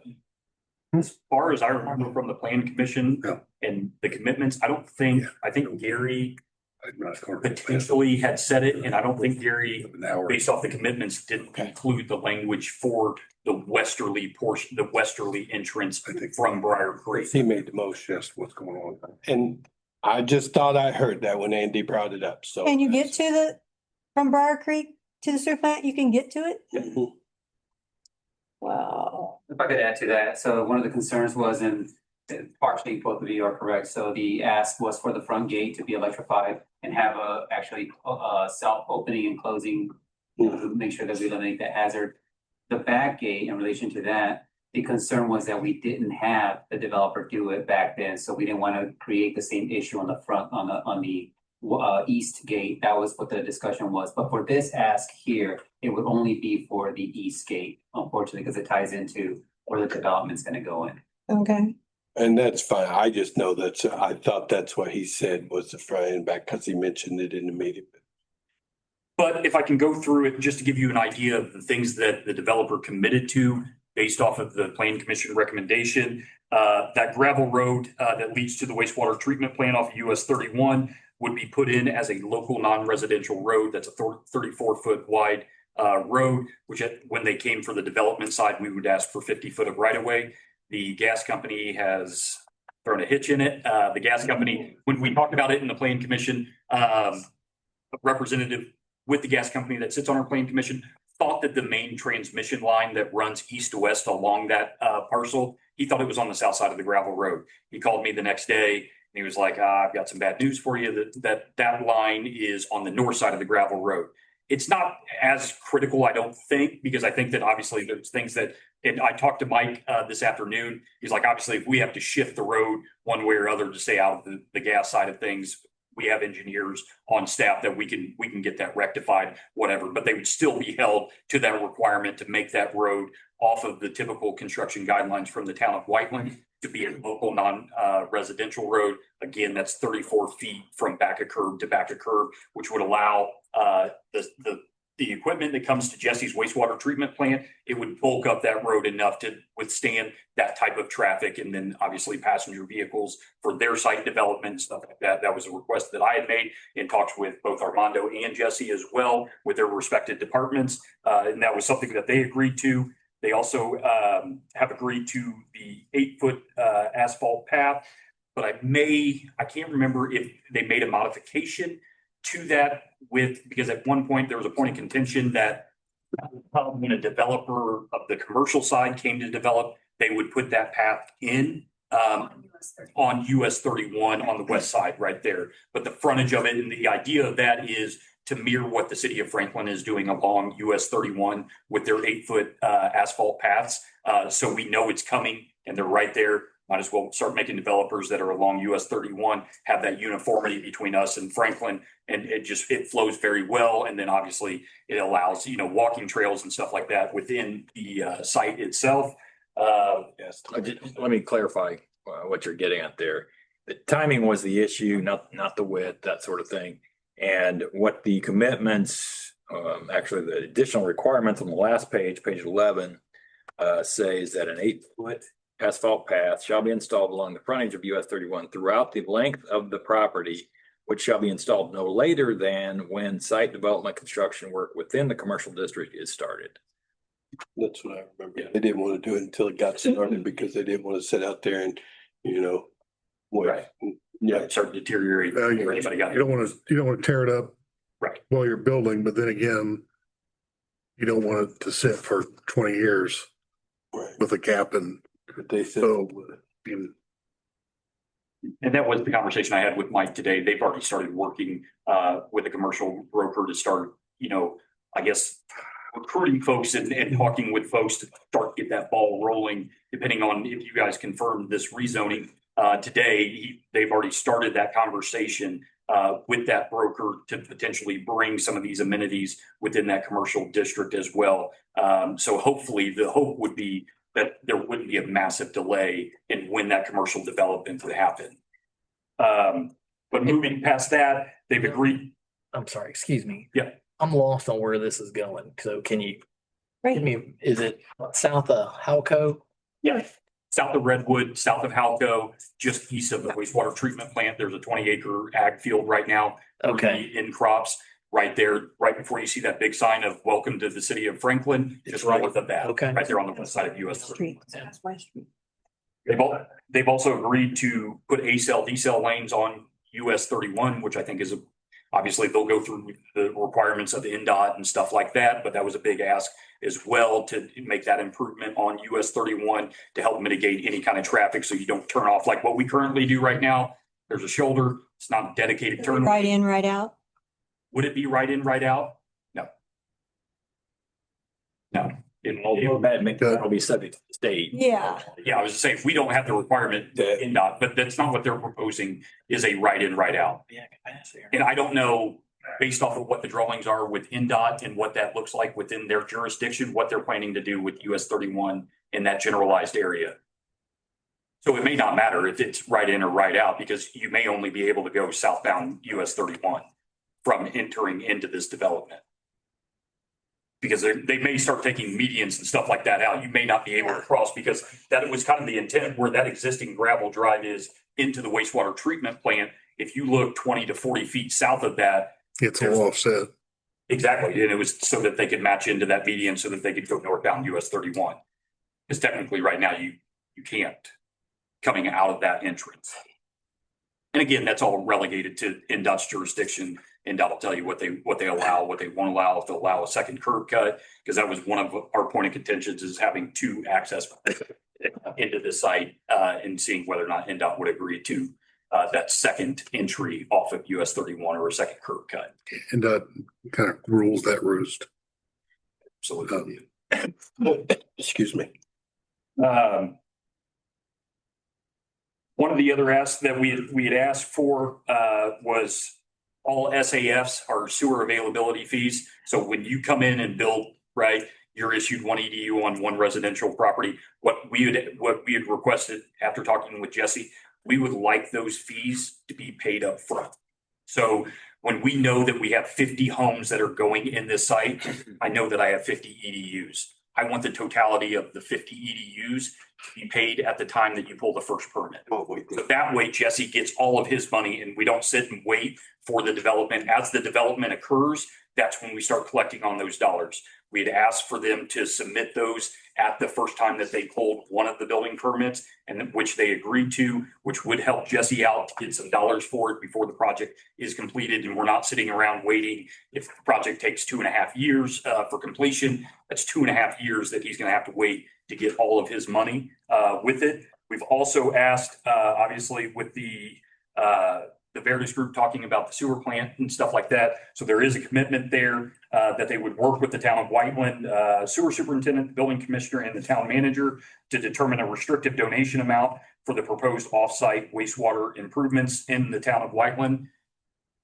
That's a big ask for me. And my thought behind that is, if you want to come and develop and bring a product to the town of Whiteland, then you need to pay your fair share and help us with our infrastructure that we're already currently serving. And so that was one of the things that we had asked is, at some point, we know that a project is coming with this wastewater plant.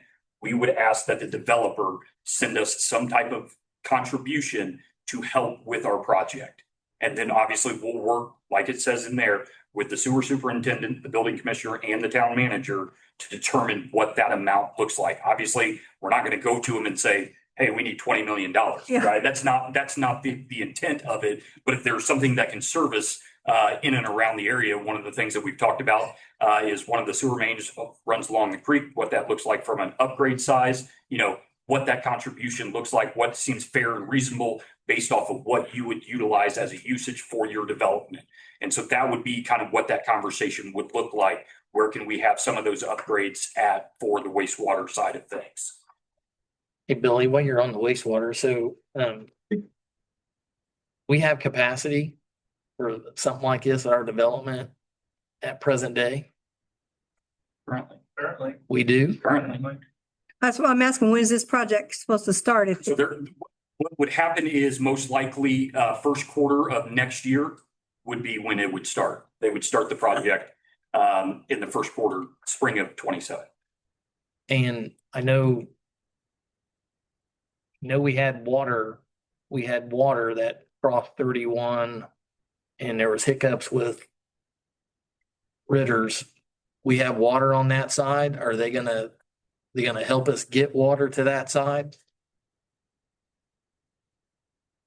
I know there was an issue with crossing the 31. Is that still an issue? You've discussed that as an option for Culvers to extend our water line to where we could start to create zones within our water system. And so it would feed directly from the Indiana American water line there along the creek on the east side of 31.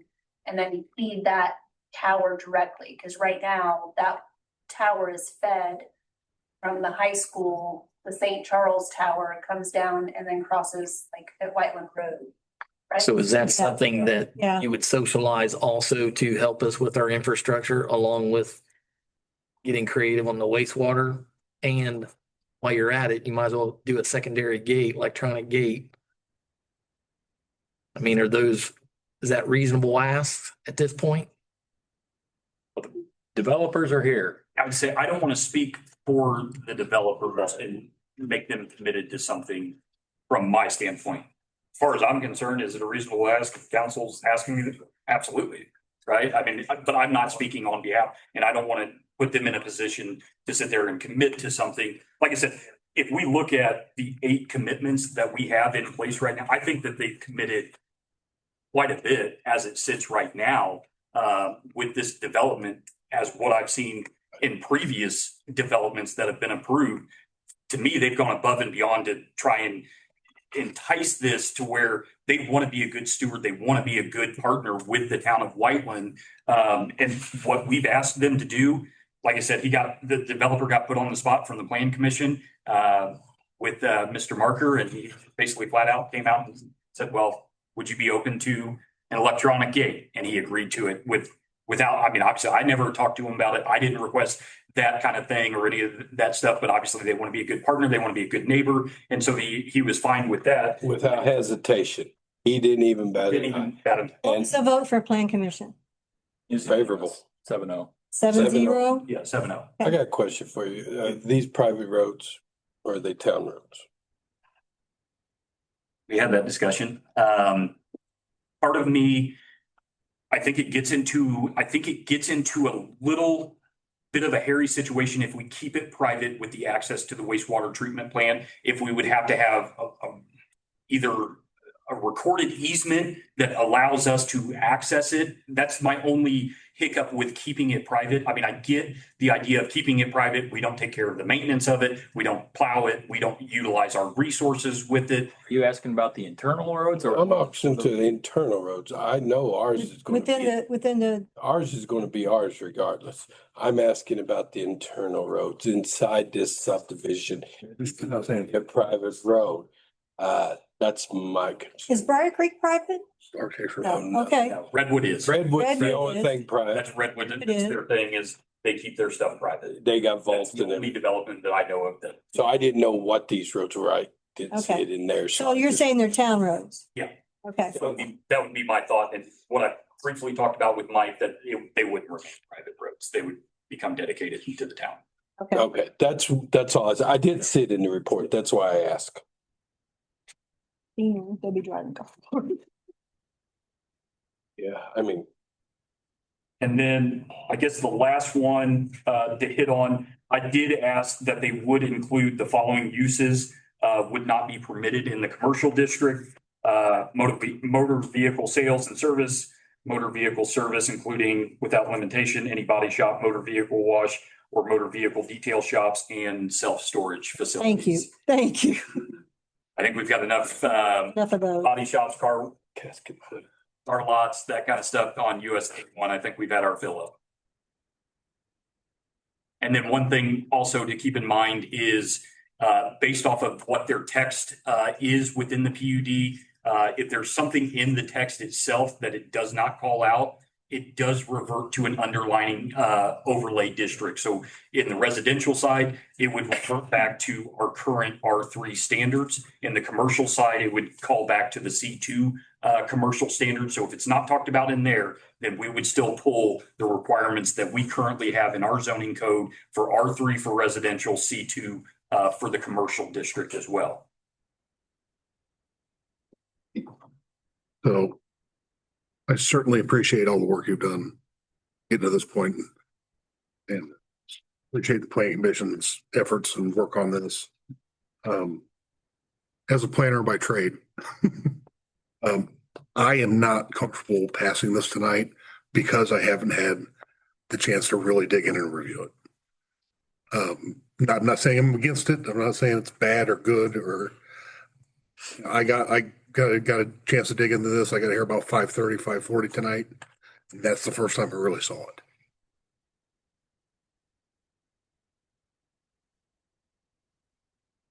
That's, I will say it's an unusual piece of property. it is. And like I said, I'm not against it by any means, There's but I've written these. not a whole lot that can go there. So, And what I like about it is it's bringing in commercial. and I'll give you an example. In the architectural commitments, I didn't even see where it refer back to the zoning. What page you looking at? On page 7. So one of the architectural standards are covered entries or distinguishable individual entries when able. Who decides when able? You know, that's one thing that popped out to me as somebody who's written these standards is when able on page 7 of the architectural standards. Yeah. Section 5. Oh, okay. Covered And trees. what does residential scale architecture mean? So, and if the developer, you're more than welcome to come up, but I'm happy to answer any questions, but this one fell first. it's, yeah, Please. Actually, for my son, who had a long planned vacation and the flights, he could not change. So he's up in the air and he has been trying about 100 times to get in tonight. So sorry about that. So I'm stand-in. I started the company 31 years ago. Blessed to have my son carry on and do what we love to do. So I'm happy to answer any questions for you. Our primary goal here is our passion is around senior housing. We have a villa style development that we very much like to do here. It would blend in really well with your comprehensive plan.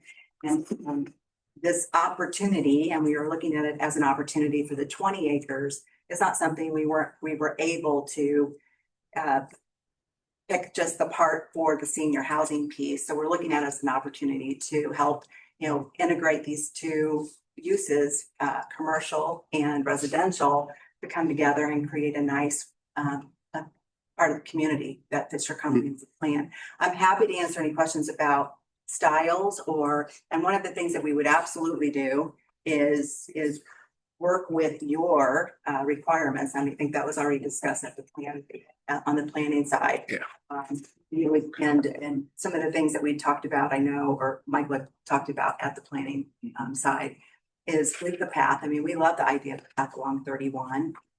Just to wait until that's developed out for the users integrated into their overall plan and keep it all clean and flowing well. But we do see this as a great opportunity to start those conversations around, a build to suit or different commercial uses along 31. But the senior development is one that we're very anxious to get going on and excited about. But we like covered front porches and we like garages for our seniors, and it's 55 and over. So I qualify and I love our developments. it's a much needed product. It's much needed. Not just in Whiteland, but across the state. This is and this is something that when we get into as we go, the zoning is important because we need to start picking apart all the things we've been having these great conversations about the details, and then we start really putting the money in the the behind the engineering and working together and fit all these things together. So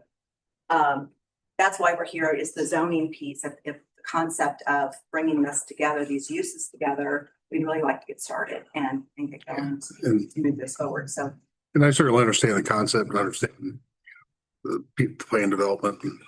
But what we're being asked to do is basically is pass this PUD ordinance tonight, which sets the regulations. And without kind of, and I might be in the minority. I'm one of, like Tim said, I'm one of 5, right? Because I'm so familiar with it, I would be remiss not to kind of dig through it, you know, and lend my expertise to some of this. And I know that what those implications are. And once the ordinance is passed, the ordinance is passed. Now we're coming back here for revisions or clarifications or what did we miss or, you know, is this roof pitch a good enough roof pitch? And I know these questions come up to staff, and the more we can get that into the ordinance and get it ironed out, I think the better for not only the town, but for staff also. and I believe the question was asked if we would meet the standards within, and that was, you know, I listened to it and I know Michael. And again, that may be just me because I haven't read that chance to read through the ordinance in its entirety yet. They did ask that, and we did agree that we would meet the town standards and requirements, and we really want to, I think at the end of the day, though, it's hard to take a development of 20 acres and not have a starting point to, you know, then dig in and. Yeah, you always want to base it on an underlying zoning classification. Right, yeah. Because no matter how good your PUD is, you're never going to catch it all. And we have to come back, right, for the development plan approvals and all of that. So we do have additional steps on each one of these that we would come back and get into the details for. So this is the jumping off point so that we can engage and get going and keep those conversations moving for, you know, any commercial uses that would come along and integrate and. And I thought Gary brought that up in the meeting too, wanted to make sure that it did follow, because that's one thing he caught too. Yes. He said something about it and it was an agreement that you would do it. Yeah. Because I was at the meeting and I remember Gary asked that himself to make sure that it was going to follow all our.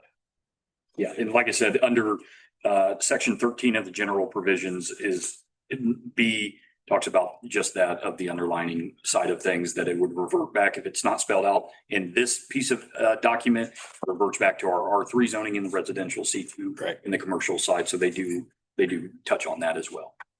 Ma'am, I'm sorry, I didn't catch your name. Rhonda Shrewsbury. Okay, and then you're with, I started Mill America. okay, so that's the name of the company. Yeah, and Michael, Sarek, he's my son. He's the president of the company, and it's been a minute since I've been before a town council. I used to do this all the time. He wasn't now, which is awesome. But I just, we've done this for 31 years. We've founded communities and we want to work with the community to be part of what your vision is and what you want. We would never stay alive or keep going if we came in and said, this is our way or no way. So we absolutely understand what you've set up, and we love what you've done for housing here and try to integrate a commercial use especially with a senior residential community and a walking path and things that we can integrate. We want to do that in accordance with the way you guys would see that. What is your timeline? And I guess respect to Joe, because this is what he does for a living. You know, I think it would be advantageous to have a little bit more time to kind of go through this. And if Joe is felt comfortable, like you said, he's not for or against, he just wants to read it. Yeah. But from that perspective, what is your timeline? Do we have some time to where possibly we could come back after we review this a little bit more in depth? Or I'm sorry. If we don't pass it tonight, we have so many days. right. 90 days from the plan commission certification. Right, so we have 90 days from plan commission certification. They'd like an answer as soon as possible, so I'm sure they want I can to. certainly understand. I can certainly understand that. Next one. Correct. Yeah, I've been on your side of the podium more than this side of the podium. But yeah. So, I mean, you know, honestly, time is of the essence. So we'd appreciate, you know, getting this moving and let us get into all the all the work that we need. Sitting the planning commission meeting was just this past week, last Yes. week, so we have 90 days from that. So the September meeting would put you in compliance of the timelines, right? Respectfully, I'm gonna lean on this gentleman here. That's what he does for a living, and if he's not comfortable with not divesting this and entertaining, and going through it, I'm not sure what 30 days does. But that's just me. Well, I think we need to rely on planning and zoning too. Surely Yeah, we rely surely on they them to do did their their. homework That's right. and they went I'm through. not saying that they didn't do their job, but And have they been through staff, Recommendation, no, review. darn it, Technical review, tech review, yes, thank you. Have it, not for the. nothing's been through tech review?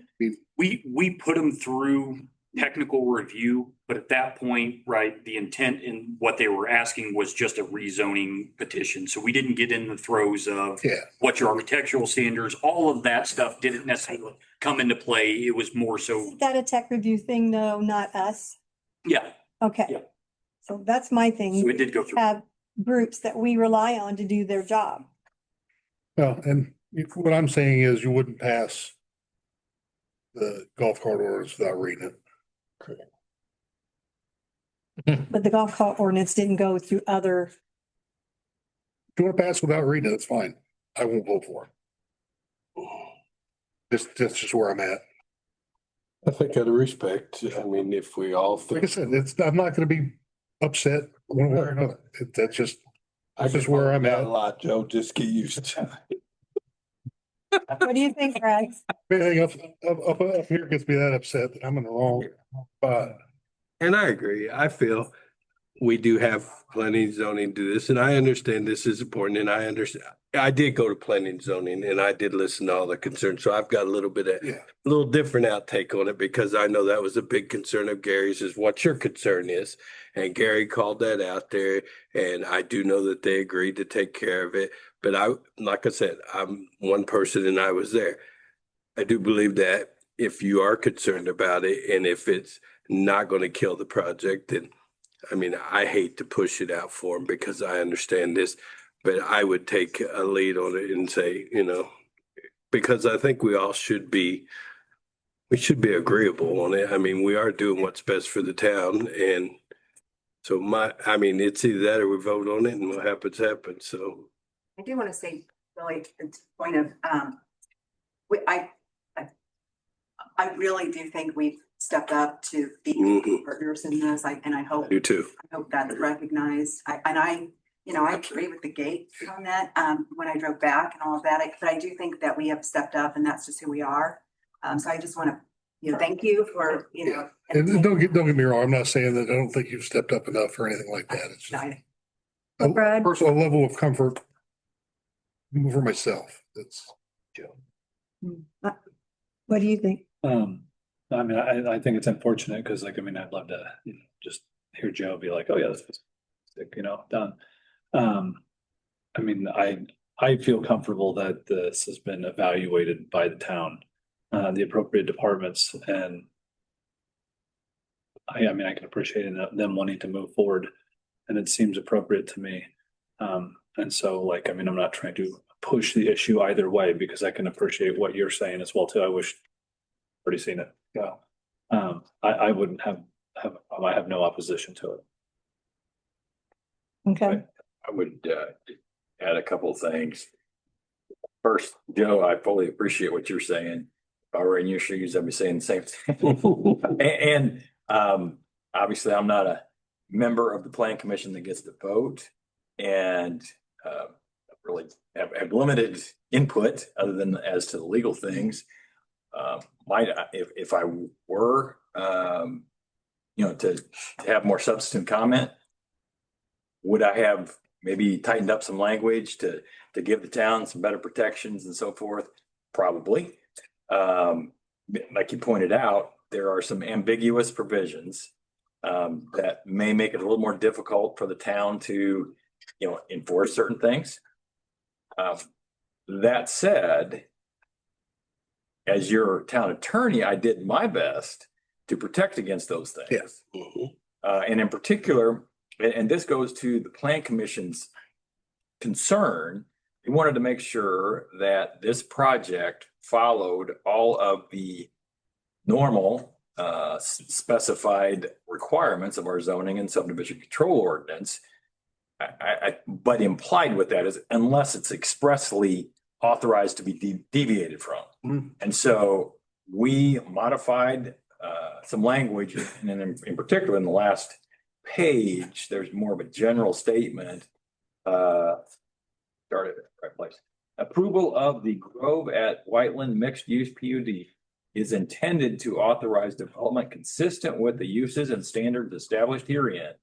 Provided, however, and this was added through the Plan Commission's action, unless a deviation is expressly authorized by this PUD concept plan or the ordinance adopting this PUD concept plan, the development of the PUD must comply with the requirements of the town's zoning ordinance and subdivision control ordinance. Similar language is also stated in the front, ordinance as well, and you can see that there. Section 2 has that same, except to the extent in conflict with the project, this ordinance, or the express deviations specified within the PUD concept plan. So that there are those protections that are there to the extent that it's viewed as being comforting. And it's not my intention to be a micromanager and to tell Billy what to do with his job or anything like that. And I'm big on planning commission. That's where I fall. I mean, because we put him there to protect us and our lawyers here to protect us. No offense to Joe, me and Joe's known each other a long time. But I personally have no problem approving this, Joe. And the only reason is because Stevens protected us on our end and planning commission is protected us, Carmen, Billy, and the staff has too. And I think it's going to help our wastewater plant, get some stuff that's really needed for a nicer road. And I want to be the best for you guys to get you guys rolling. We all know this is a board and it's all about votes. Ma'am, one question. So there's a discrepancy on the gates. Would you commit to 2 electronic gates to kind of clarify that mix up?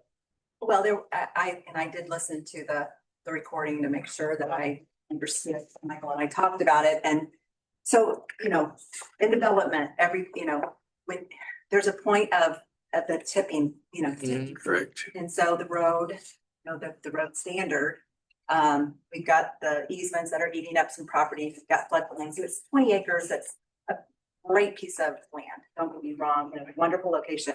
But when you start doing that, something has to give. And so this all at the end of the day has to, pencil out, make sense, and come together in all these pieces, parts. And so, I would love to say, yes, we would give another gate. And I'm probably going to sit here and tell you, yes, we're going to give you another gate. But all of these are difficult. I mean, they're difficult for us. And so I don't want to be just a yes person to say, because we want here and we want a good win-win for both of us.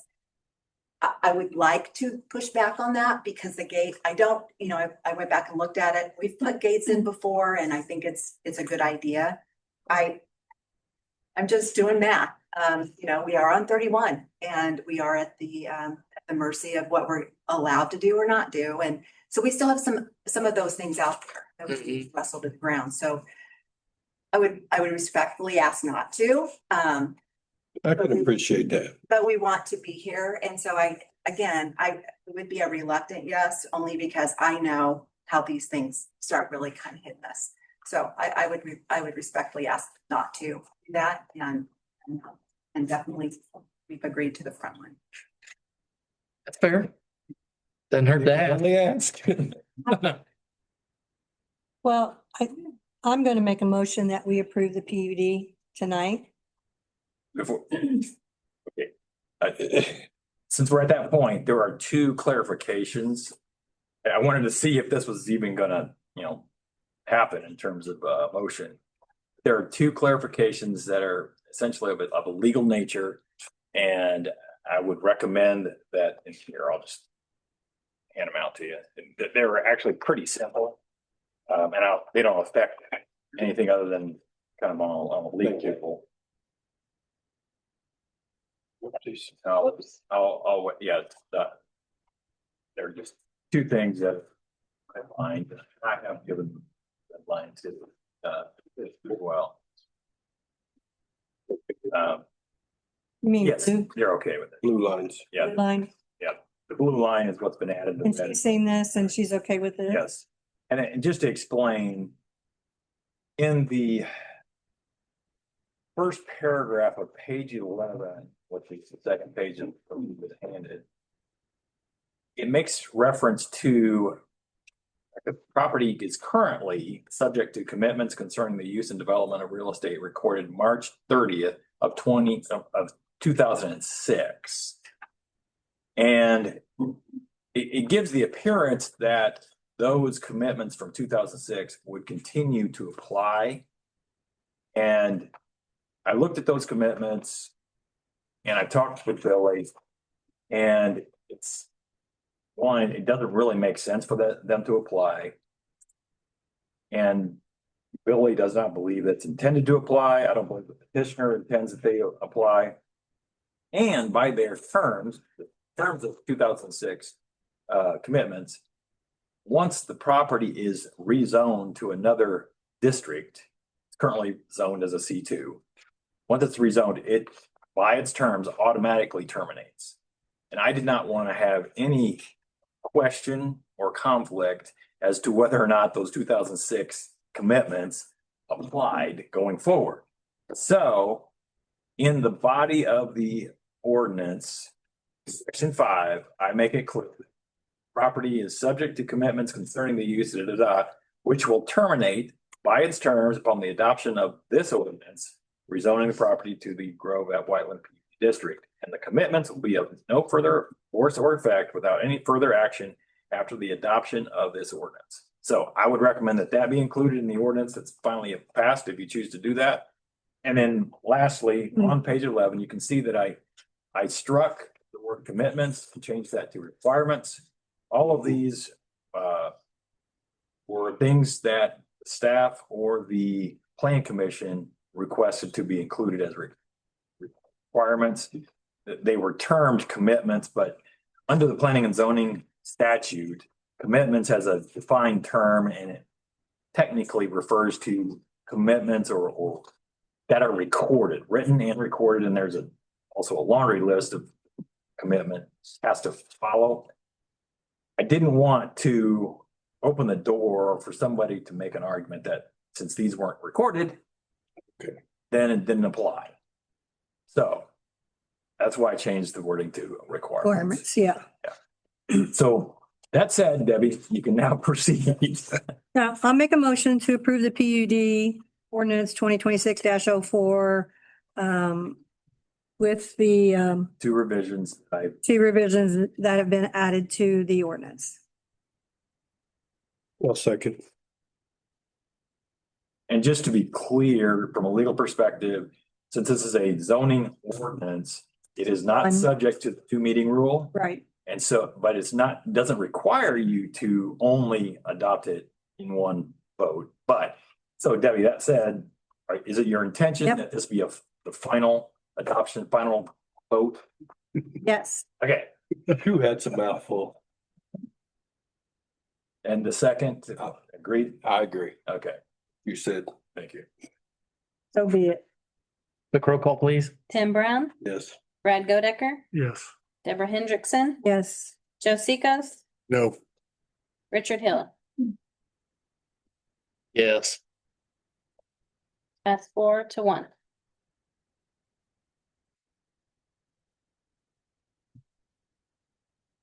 Thank you.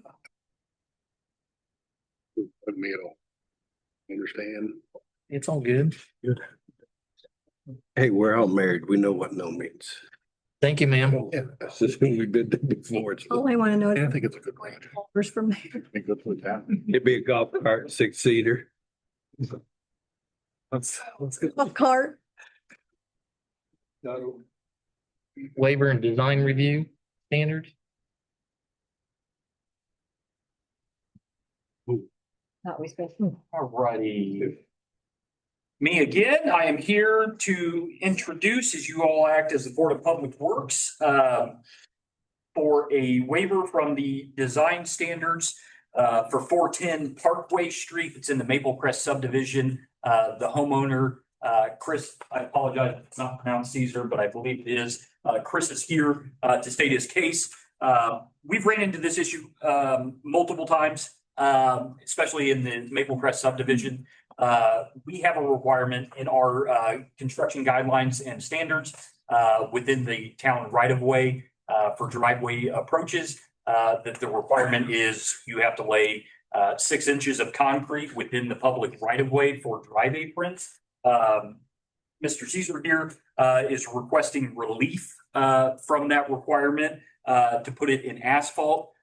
So he would like to come in front of you all to express why he should be granted that waiver and what that looks like.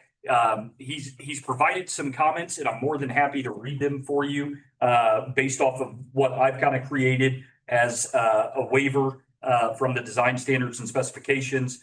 We kind of picked 4 items through there when you submit these applications, because prior to this, we really never had any type of requirements for these waivers.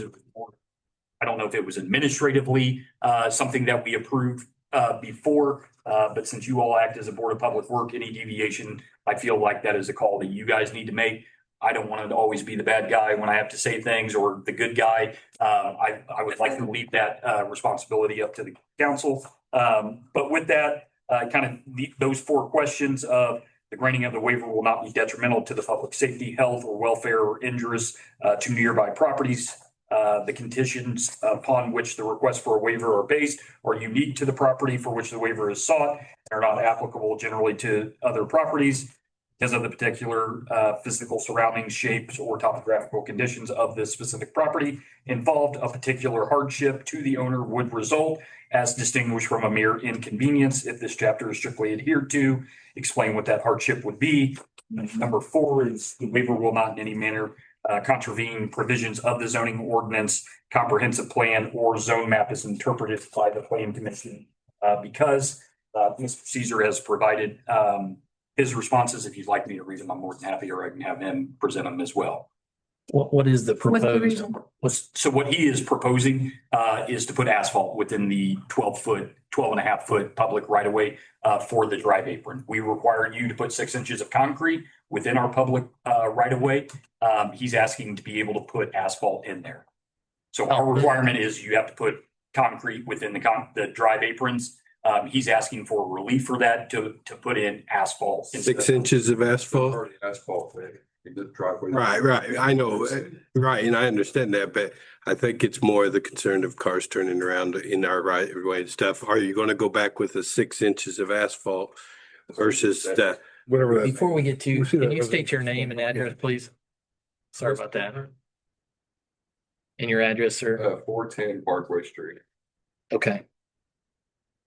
And So- Tim, can you ask your questions? Yeah, I understand the rules and I understand why we do it. Is it gonna be 6 inches of asphalt in there? Cause that meets some of the requirements, 6 inches, but it doesn't meet it 100%, but at least it does get the heavier truck traffic and stuff right there. And that would just be a concern of mine, is trying to at least get the thickness there for the town. That would be my request, is if you guys do grant the relief, it would still follow the same thickness of it, regardless of what the material change is. We'd still require you to put 6 inches of it. What about the sub base? If you're going asphalt to concrete, what are you doing below the asphalt? Same thing. It's gonna follow all that. Same thing. The sub base stays the same versus private versus what's required in the right of way. Our subgrades, based off of our typical construction guidelines, that does not waiver. Is all of his driveway going to be asphalt? Yeah, it's just part of it. Part of my driveway up in the front. It's concrete, and then the one already asphalt. You know, that's what I'm asking. Are you making, Just gonna be the asphalt getting redone, just resurfaced. okay, This is gonna be a significant upgrade. Right, and function and look for the, right. and the neighborhood, like. Better for me, for the neighbors, for the city. Right.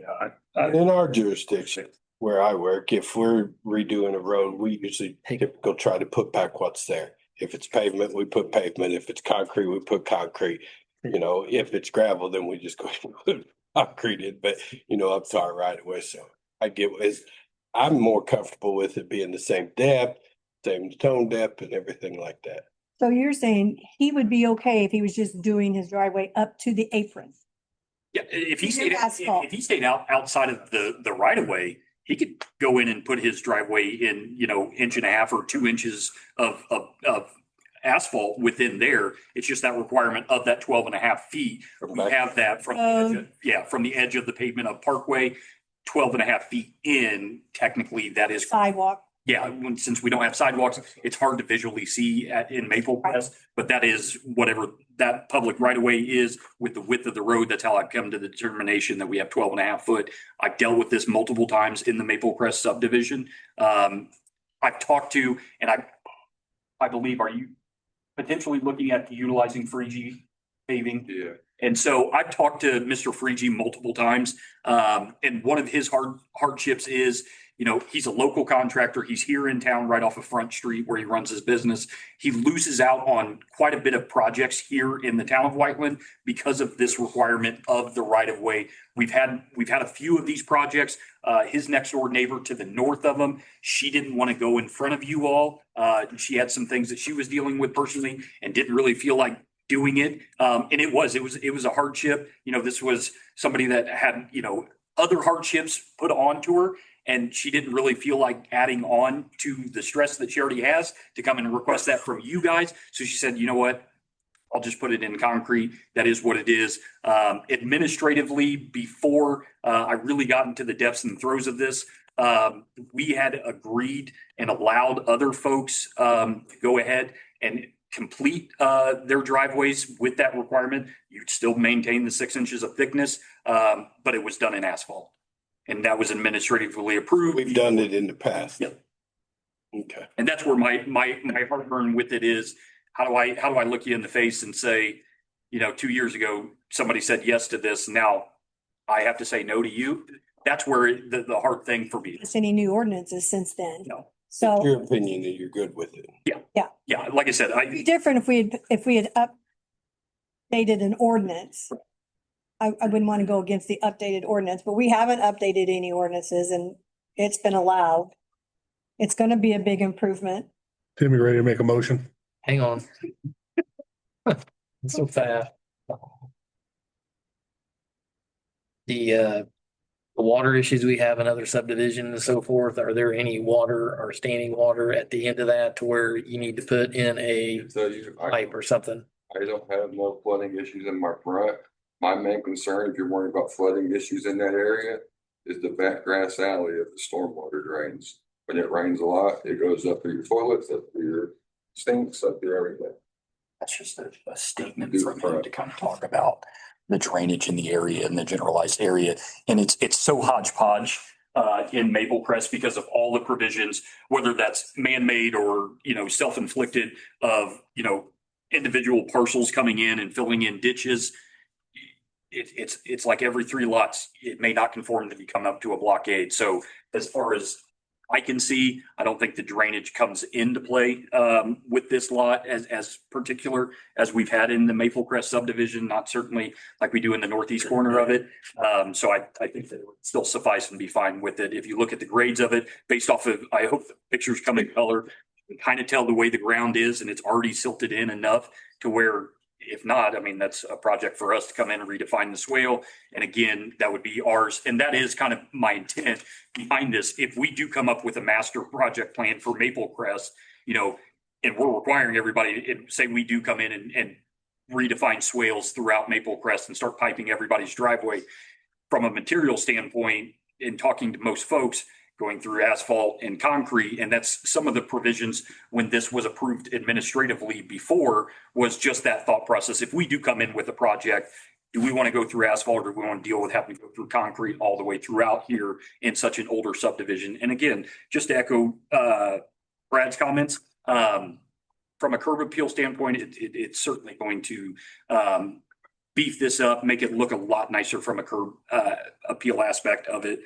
So I would have no contentions as long as it would still meet the depth requirements of things of that nature. I've got a concern, and when we look at this picture, we know this is our road ahead. Did we see that alligator right there? When we start digging that out, that's gonna pull apart. That's when we're gonna have potholes out in our road. I mean, I guess what you're gonna have to do, or Amondo's, cause you're over the streets, correct? Someone's gonna have to go out there and determine where to cut. Because it's gonna have to be saw cutted, and we know when they saw cut that in the back of tracks over there, they're gonna crush it in, and it's gonna wobble. So the point is How far out in the road? right, something's gonna have to give a little bit on this cracking right here to protect our road too. From what I can see in this picture right here, sir, is what I'm talking about. I'm fine with blacktop. I have no problem with it, but there's some cracking right here that I'm concerned of that I know it's in our road, but we have to protect that road is what I'm saying. So it's something that Armando's probably really going to have to with you guys and determine if there's anything we can do to get that road, to hold up while we're doing it and stuff like that. That would be my concern. Because it's going to create a pothole. You got a nice driveway and then we created a pothole right in front of your house. And every time you go in, bam. It's not fair to you to spend the money that you're wanting to spend on a driveway if we can't come up with something new. Right, the company I'm gonna be hired to do this. Yeah, and like I said, Mr. Freege's done, since I've been here, 4 to 6 of them in Maple Crest. And that is obviously one of the requirements that we've always had them do when they come up to the public road or the edge of pavement, right? Obviously, we have provisions for saw cutting, making sure those are clean, seamless lines and stuff like that nature. And that can be something that I bring Armando out on site and say, hey, how far back do we need? Because we might have to mill down a little bit. Right. To get rid of some of that cracking is the only thing I'm thinking. I know that stinks. But if there's, that's Armando, call on the roads and stuff like that. He's going to do what protects the town too. We got to protect that road because we don't want you to spend all that money and then have a nasty road in front of your house is what I'm just trying to say. Thank you. Good point, Tim. Okay, with that being said, ladies and gentlemen, what do we have? I'll make a motion to accept the changes. Second. I think it would be good to be clear on what exactly waiving and requiring. Right. That's what I was getting ready to say. I was going to say on the conditions that Armando goes out there and checks our road to make sure that we're going to protect our side With of it 6 inches of asphalt. with 6 inches of asphalt, because we're not changing the depth of it. We're just changing the material of it. Everything needs to follow this except for the concrete. I mean, that's kind of how I look at it. And you need to work with the town on getting our road protected as it's being done.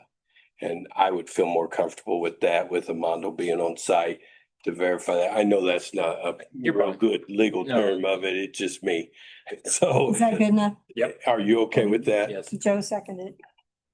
Okay, roll call, please. Sure. Tim Brown, Yes. Craig Otis, Yes. Deborah Hendrickson, Yes. Joe Seekos, Yes. Richard Hill. Yes. That's 5-0. Thank you, sir. Happy paving. Hey, Billy, you want this letter? Fine. Thank you. Thank you, sir, for your time. Oops. Staff report. 513 Acorn, is that you again? Earning your paycheck today. Telling you, I'm gonna get out of here. All right, so this one's a little different.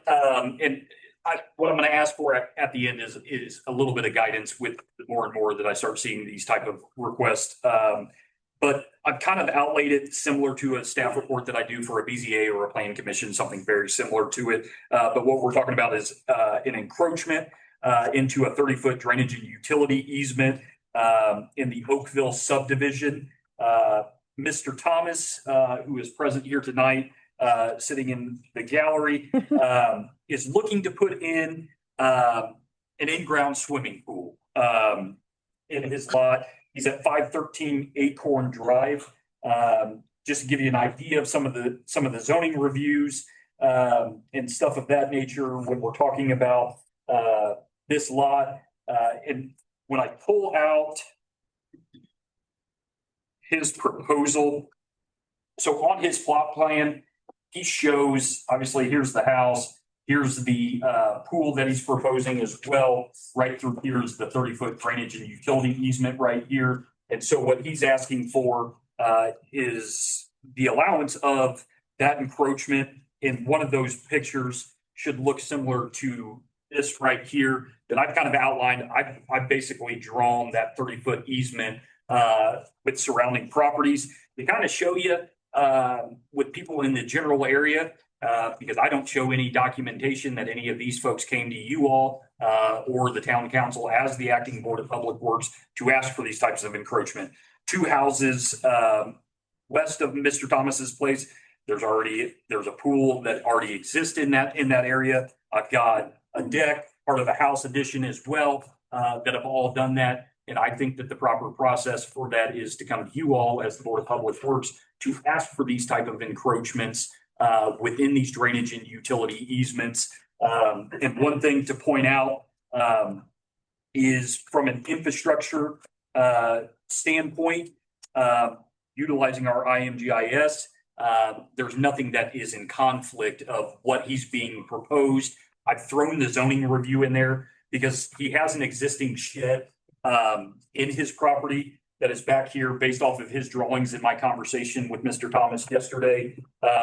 Was the reason I threw that zoning review in there because it talks about your setback lines for accessory structures, 6 feet off the rear and 12 foot off of the side yard. When he had proposed it, the call outs are 5. And when we had talked yesterday, he said that he's going to twist it to make sure that it fits the zoning requirements to maintain that 12 foot off the setback line and the 6 foot off of the rear property line. But the request today is for him to encroach the drainage and utility easement to put in an in-ground pool. And I believe it is 14 by 32. 16 by 32. It's this square, That's the square. rectangle, rectangle. That's the, Okay. yeah, so he's encroaching on this easement right here. Yeah, there's that 30 foot. Yeah. How much is he encroaching? It looks like he's 12 feet off of it. I would say that he's probably, I mean, the totality of it's within the easement. It looks like he's going to be encroaching 6 feet into it, but all of it'll be, obviously, all of it'll be in. Here's your easement line right through here. Yeah. All the power, electrical. Oh, so he's in. That's what I was gonna say, from IMGIS, from a infrastructure standpoint, nothing from the town-owned utilities. It would be private utilities. The only thing. I think double check that. I'm sure number. That will give me my I was question. gonna say there's storm. Do we have a water storm pipe drain right there? And line. how Dumps deep- into Oakville. do we know how deep it is? 36-inch diameter, so if, It's a big pipe. so you're gonna need to review that before you, sorry, I didn't mean to. There's a 36-inch pipe at the property line that runs. In the rear yard. It's pretty common in subdivision. Do we know what kind of pipe it is? Be- Yeah. Should be RCP. Should be RCP if you go by our standards. Reinforced concrete pipe. What they use for? Drainage. Dump into the pond. 3 foot of concrete. So if something happens, to the pipe, we need to get to it. Is the pool going to interfere with it? It doesn't appear based off, I mean, I'd have to go back out and look at locates. It looks like I've got 11 feet from the property line. If that pipe sits along the property line, it's a 36-inch pipe. Well, It's just a matter of where that sits in relation. that was my next The tag- question, how deep it is, because depth, Of the pool and what that looks the like. depth of the pipe determines how wide the trench is, right? Is that rear property on a hill slanted or is it flat? It's flat. And you can line that pipe if there's ever a problem. Which when you line a pipe, you go past his property in the manhole to the other property and they shoot a line in it. So in all honesty, they wouldn't have to dig up his yard. They could line a spot if it come down to it, because we've run into this in our area, Joe. You remember, we fought this a lot over at our area because they are shrinking a lot of them and giving a little bit to help a homeowner. that took time to move the Looks like wire there's enough room to get a for a swimming pool. pool in. No. Now, they said there's plenty of room. It'll be found out about. Right. The between fence lines behind our property, so we have our fence on property line. Drainage is behind it, and then another fence, there's plenty of room. Yeah, don't understand where. Isn't where, I guess that would be, we need to field verify Probably need to, exactly where it is and how deep it is. Cause we'd hate for you to put a pool in and then that pipe get interrupted or your pool starts This is new notes. or something. Do you have an as-built for Oakville somewhere? You worked here, didn't you? Stormwater map. What was it, like 2000? Gotcha. Getting ready. Depends So on that's a little bit, if he did, he let him waive all that shit. When Norm was at town manager when that was built. Yeah, so see, Hey, Billy, you say there's might have a video of. two houses to the whatever direction, there's an actual pool already there. Yep. To another. It's a round pool, isn't it? Yep. So this right here, Google Map should show. pool right there, this is a totality of a deck through here. So they're all encroaching. So I've got multiple properties that are through I here. guess That's the brand. my thing is, And that's it. this is a passive fast, we need to make sure our due diligence done for the future. Yeah. And one thing that I would like to get on record is obviously with any type of encroachment within those easements, we have an agreement in place. Maybe Mr. Joe might have been the author of it. I utilize that at least once a week, right? When it comes to fences for the easement encroachment. And basically what that agreement looks like is, hey, as a homeowner, I'm well aware that I'm putting an improvement on an easement. If anything needs to happen and, my obstruction or my structure of that nature is harboring that, falls on me as the responsibility that I need to remove that obstruction for work to commence. Once work's completed, you can put back what you need to put back, but I make anybody that encroaches the easement, I don't allow anything but fences to sign that. Anything else, typically I would bring to you all as an encroachment, but that would also be a requirement. I've told Mr. Thomas that as well, that they would have to sign that agreement with the town as well. That they would execute that easement encroachment agreement. Is this an in-ground pool or is this a pool you put in ground? Be great. So it's concrete. It's gonna have a pool under. the HOA only allows us to have any. Okay. So having that big a pipe and without looking into that, you really don't know where that pipe's located. So it could be off a little bit. It could be, yeah, typically they're not dead on. So I would use caution and then get some information because you don't want that pipe further closer to the pool area. It could be even on the other side into the adjacent property, right? So it would probably be best to get some more information, sir. I want to make sure it's deep enough for the equipment that's going to be possibly sitting on it. Normally, in easements and stuff, they try to run them right on the center of the property. Yeah, they're pretty close. Property put in the middle, that way you might not be exact, difference. Whether within- Close. 3 feet. There's nothing on the property lines coming on the other side where you bring the excavator in that's gonna collapse anything. Cause you're gonna dig a big hole Can be a big hole. with a big excavator.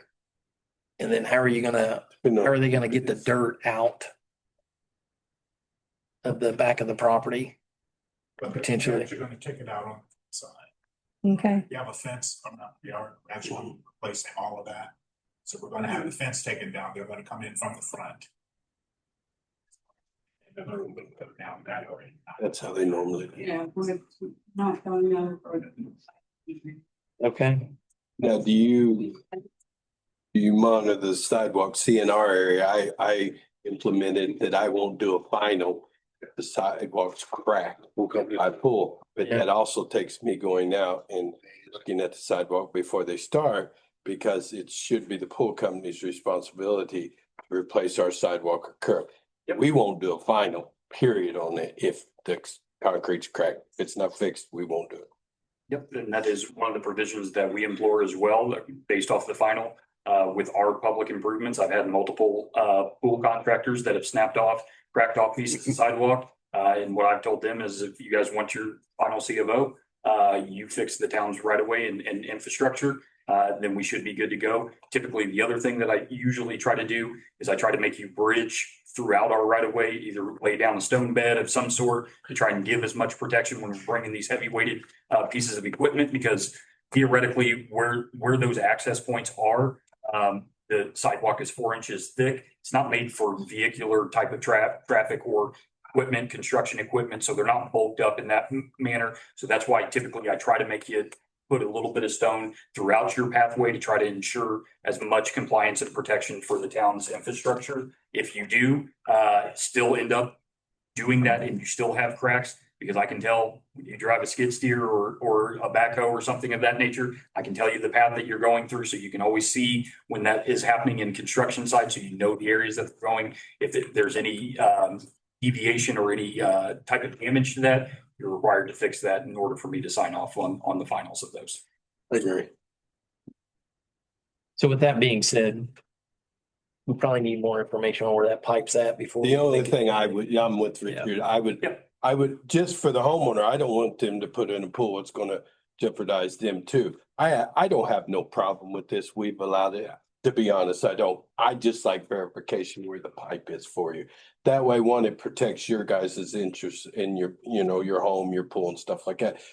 You don't want your side of your pool start, causing problems. Cause I'll be honest, the pool company's not gonna look for a storm drain. They're gonna come in and dig a hole. That's their job, is to put in a pool. It's not to worry about a storm drain, sewer line, or anything else. I think we've seen them bust a storm drain before. Many a time. So I would just feel more comfortable. Like I said, I don't have a problem with this. I just would like to know where the storm line is. Yep, and we have GPS capability. I'm fine with being able to shoot that and show that pipe. Obviously, I can start popping if we have manholes throughout that run. I can check for depths of it. Obviously, I've got a curb inlet that ties into, dumps that back into the pond.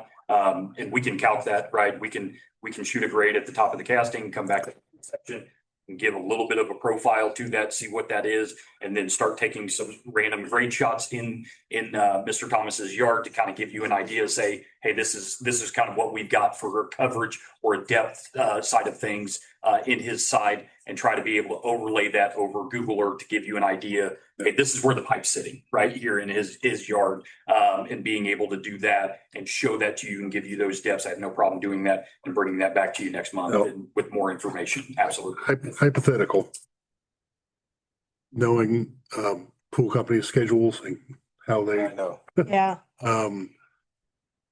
Would the council be comfortable giving that final okay to Billy? Yes. Or is Billy comfortable taking that? Is after his review where that storm pipe is and what the depth is?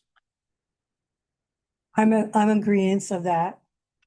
Anybody have any? Yeah, like I encourage the homeowners. It's And great. if you're not comfortable taking that, then Say, like I said, I spent 7 years of my professional career with civil engineering. This was my bread and butter. You only need a foot on each side of that pipe to dig that pipe. I've got many of them. That's all you need. I mean, because you're going to get a foot down when you bury them. You don't make them wide ditches because you got stone available, and stone costs money. So technically, a smaller excavator would be fine in there. And if push comes to shove, if something had to be fixed, there is always a line. Yep, exactly right. Like I said, and I'm good with Billy making that decision. If he feels, now I think you should work with the stormwater guy. Absolutely. Because he is taking care of the stormwater, and I think it should be his decision too, not just yours. Absolutely. So I think it should be a team effort if you both agree on it. But if one of you don't, one of you do, then we need to be aware of it. But if you both can agree on it, I'm fine with you making the decisions. Hey, Joe, make your motion. and move to approve the encroachment of the pool, subject to staff review and approval of the storm pipe location. And conditioned upon the property owner signing an encroachment Signing agreement, be recorded. So moved. Have a second? Second. Roll call, please. Tim Brown, Yes. Brad Godecker, Yes. Deborah Hendrickson, Yes. Doug Sequels, Yes. Richard Hill. Yes. That's 5-0. Thank you. Pool party at the top. Yeah, we expect an invitation. As a pool owner, you might want to reconsider. Yeah. Hey, ask Joe about a pool. Have a good day. Miss Carmen, you're back. Right. Where you been? In the agenda, sleeping back there. In the agenda, we talk, it says 2027 budget introduction. We are not formally introducing the budget tonight. We are still waiting on revenues. I sent you all communication today in regards to that. But I did want to discuss the next meetings. So obviously the next meeting will be the public hearing for the budget. It'll also be the introduction of the budget. We need to have a second meeting, and typically you've done it in our normal regularly scheduled town council meetings. The last few years, we've run into scheduling issues with the October meeting because it falls during fall break. So I have a couple of options of what we can do. We can keep it how we regularly do. September meeting, October final adoption, if we know that all 5 of you will be here. So I don't know if anybody's planning to be out of town for fall break, and if that is the case, we can keep it as we need to. If not, then we probably need to look at a special meeting and we can decide that. So that's the October meeting. Yes, so it would be September 8th would be introduction. And then adoption at the normally regularly scheduled town council would be October 13th. Budget has to be uploaded to Gateway by November 1st. which is a Sunday, so it'll be the 2nd. I'm good with that. Can we zoom You're in? gonna have your information with the revenues Yes. to where we Yeah. put it together and So certified net assessed values should be coming out here soon. We can estimate off of last year's revenues, but with some modifications to property taxes at the state house, we're just unsure what exactly those revenues are going to look like. Obviously, the fuel tax has been suspended. Yes, we're being told we're going to be made whole, but I would just feel more comfortable when we get the revenues from the state and the county provides us those certified net assessed values. I feel more comfortable with the revenues when we have that information. So you kind of acted like you were like. I'm undecided. I mean, and I could certainly plan to be remote if that's helpful. That's what I was gonna add. You said it's October? October 13th has been normally when we run into issues with when we have to have a quorum physically present quorum. So if we had 2 of you virtual, that would still be okay. But I don't want to run the risk of, let's say we're at the 13th and one of the 3 that's here is ill, and then we have At a dental schedule Yeah. the meeting. Then we have to hurry up and, we just have to give 48 hours notice. The public hearing is in September. I think I got something going on, but I'm gonna check tonight and I will let you know tomorrow. But if nothing else, I could do a Zoom meeting or you can get on one, however. So ideally, we have to submit the Form 3 here by the end of this month. And that was why we wanted to have this discussion at this meeting, so we can get that form and set to where we can have our public hearing again September 8th. Our other options are we can schedule a special meeting for the adoption, keep our regularly September 8th as introduction. We could do a special meeting before fall break, or we could do it after. But the closer we get to November 1st, the risk we run of if there's any hiccups along the way. So we can keep it as our regularly scheduled meetings, if that's what you'd prefer, but if 2 of you are gone and 3 of you are here, all 3 of you will have to be here. I'll be here. I think. I think. Okay, Can't answer yet. we're gonna risk it for the biscuit. Yeah, I can't answer right now. I've got it. Well, we'll publish it as I'm conflict free your what? I'm conflict free. Okay, great. You have what? He's conflict. Conflict. Oh, He can be here. He'll be here. I mean, unless you want to play it safe and just do it the first week of October. But that would be, And it could be a quick meeting if you guys feel comfortable with the budget when we introduce it, but we'll probably need to have some conversation next month with different concerns. items. But to get a date in Gateway, we can schedule. We moved it to the first week, that interferes with, is there a plan commission in October, do you know? Is that plan commission? No, until September.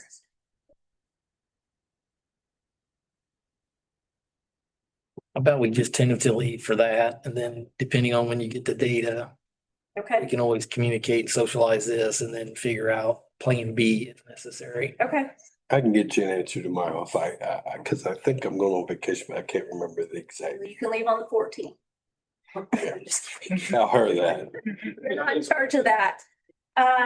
Okay, so we'll keep it as our normal September and our normal October meeting. And go from there. So, just a couple other things as updates for me. On the Whiteland Road, Bob Glenn Roundabout, it is open. We are doing a dedication for the artwork, next Tuesday. I've been in communication with both of the sons, of the Glidden family, and we're going to also have one of the cars that's as part of the artwork. One of the cars is going to be displayed, the actual physical car, they're bringing it out. So that's his undefeated, nobody ever beat him in that car. So kind of cool. That is also Bob Glenn's birthday. So there was really, how do I find significance in the date? That happened to be that. So, there was some lengthy information in my town manager report on, some items that came down from the state as far as the SEA 1, which is a Senate and Roll Act 1. And how potential local income taxes will come into play next year. So make sure you read through that. And then the last thing I have, and all of you pretty much know, but I'm formally submitting my resignation as town manager this evening. It has been discussed with each of you in an executive session. And I had the opportunity to tell most of the people I wanted to tell individually before word was spread on my behalf. So with that, when we've had a resignation in either this position or a similar position that reports to you, we recommend an interim as you allow or choose how you want to fill this position or who you want to fill this position. So I do have a suggestion for an interim town manager. My last day here will not be until September 16th. I will be here for the next council meeting and obviously willing and able to assist as desired before, during, or after my last day. So, but I do have a suggestion for an interim town manager if you'd like to hear it, and then let you guys make that decision if that's how you'd like to go. Like to hear it. We'd like to hear your recommendation. Yep. So my recommendation for interim town manager is Jesse Jones, our sewer superintendent.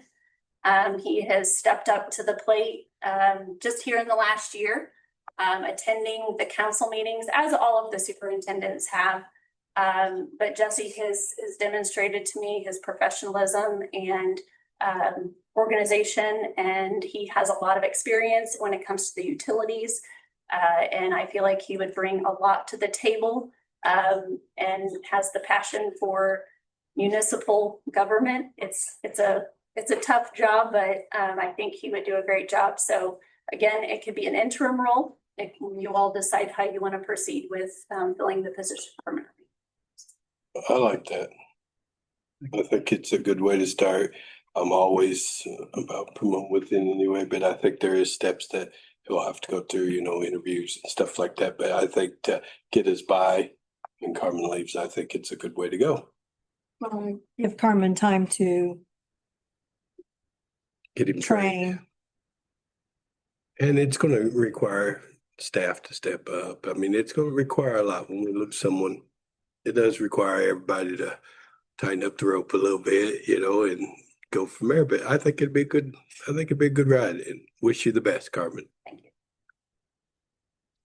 So with that interim is suggestion. Yes, a couple things. So council all has to be in agreement or should be in agreement of the interim and then the process thereof. And I'll just lead into my thing. So real quick, if I may, I'm going to resign from the presidency effective after this meeting. And somebody's going to have to be nominated for the presidency, vice presidency, and then those two individuals are Just president. Just president, we're just, Okay. you're just. whichever, and then potentially put together a plan on doing the interview process going forward. Right. So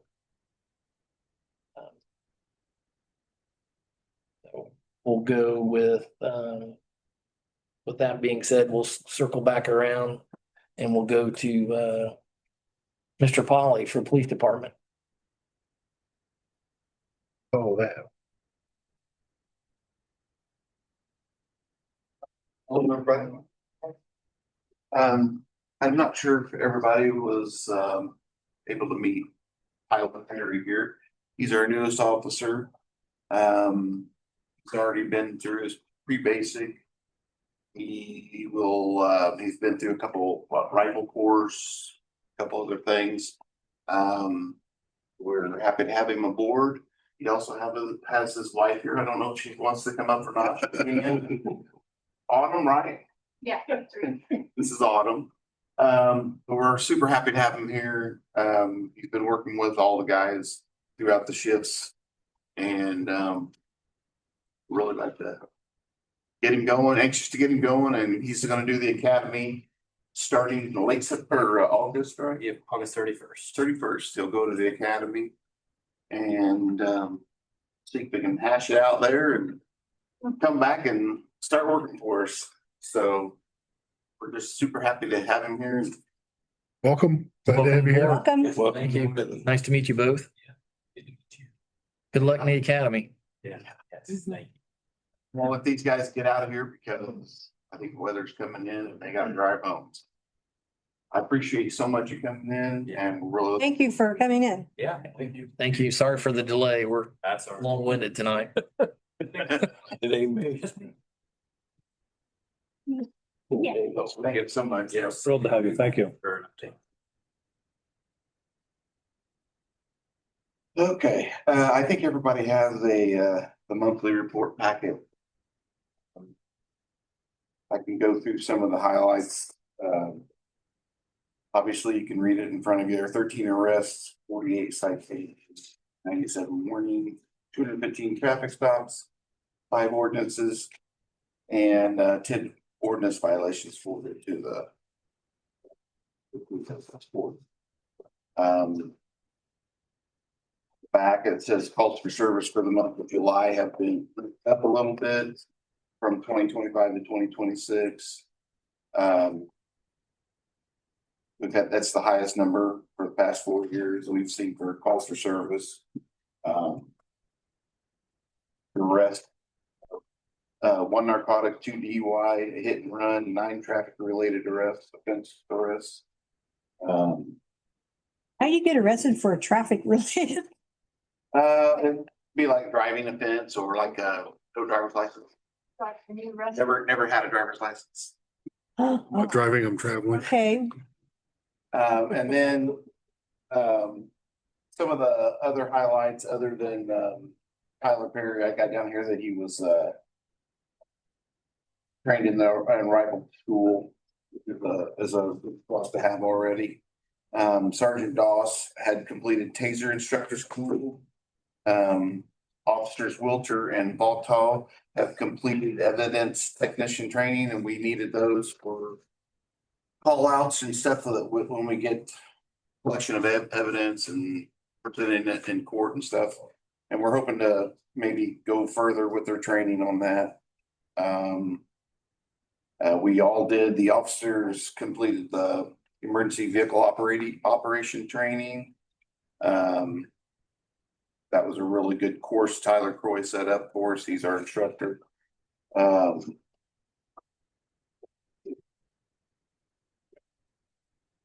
Also, I read you the memorandum from the court. Our front door graphics were donated and provided by Skinny Dog Graphics. In appreciation for what the department does for the community. That was pretty awesome. The door looks real good. Officer Mitchell and Lieutenant Croy have been making repairs and upgrades for the speed radar. And it's got a whole new look. Still have the 1985 look, I think, on it. Before they fixed it. Other than that, been going pretty good. Do anybody have any questions? I have no phones like. Honestly, it was a lot quieter than usual. Out on the Facebook. No, the state, we put that state thing out. I don't know, that does sound weird. I was expecting a big number there. Yeah, I was too. When you said one, that didn't sound crazy, but I was off at night, I guess, so maybe.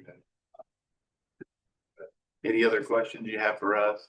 No, thank you. Thank you. I like this Yeah, summer report. thanks for doing that. And requested the police kind of provide a monthly summary in line with They used the to other. do that. So I think it's very helpful. So nice. Very much so. I'm sure you did that, right, Kenny? No. BT Thomas did that, Okay, very and nice. Appreciate that. I like his design skills. Thank you. Have a good night. Do it for the chief all the time. He's busy. Mr. Collins? No, she hasn't been coming. Understand. Good evening. I am not as handsomely prepared as Mr. Polly back there, but in an effort to try to be a little bit more transparent with all the stuff we're doing.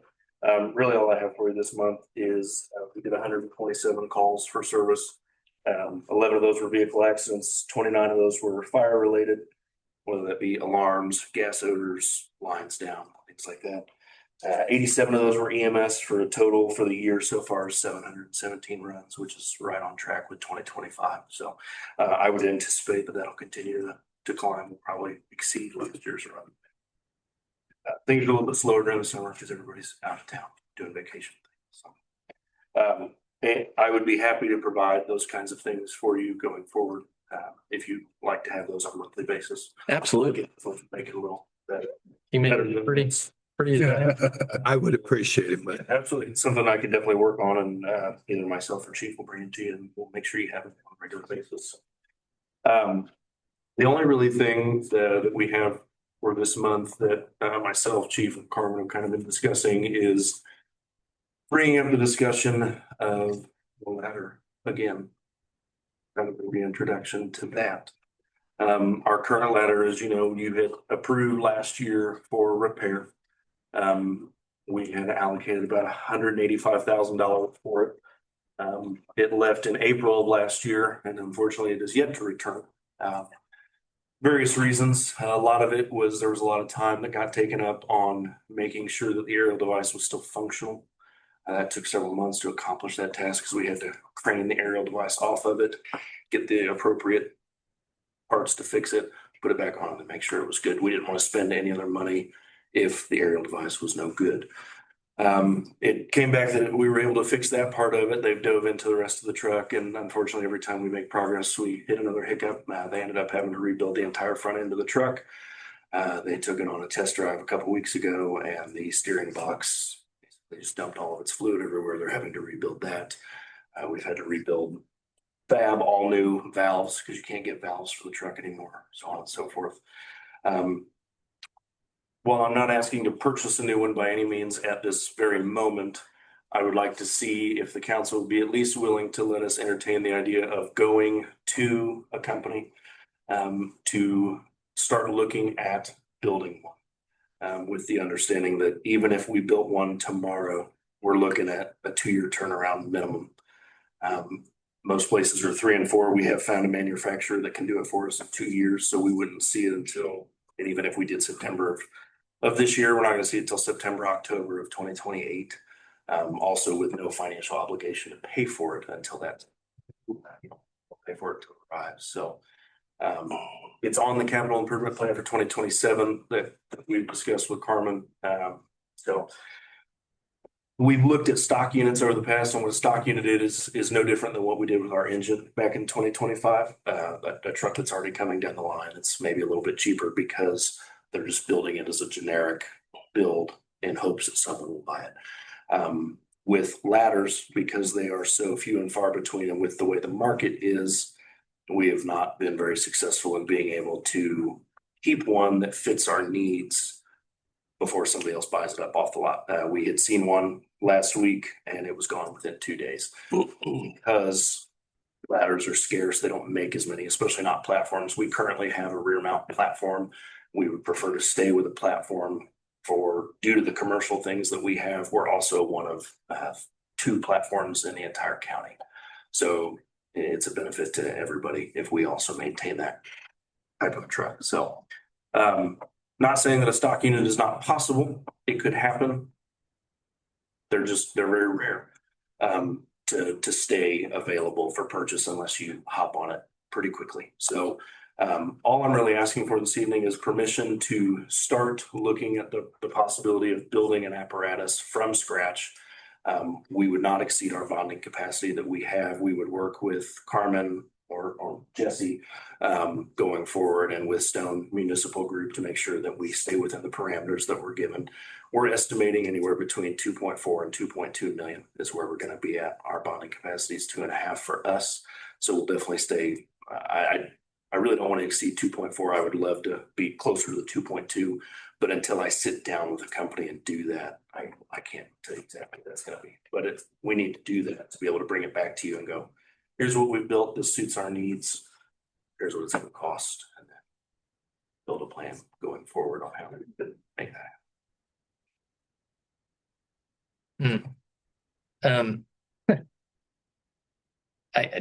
I think we need to do this in reverse.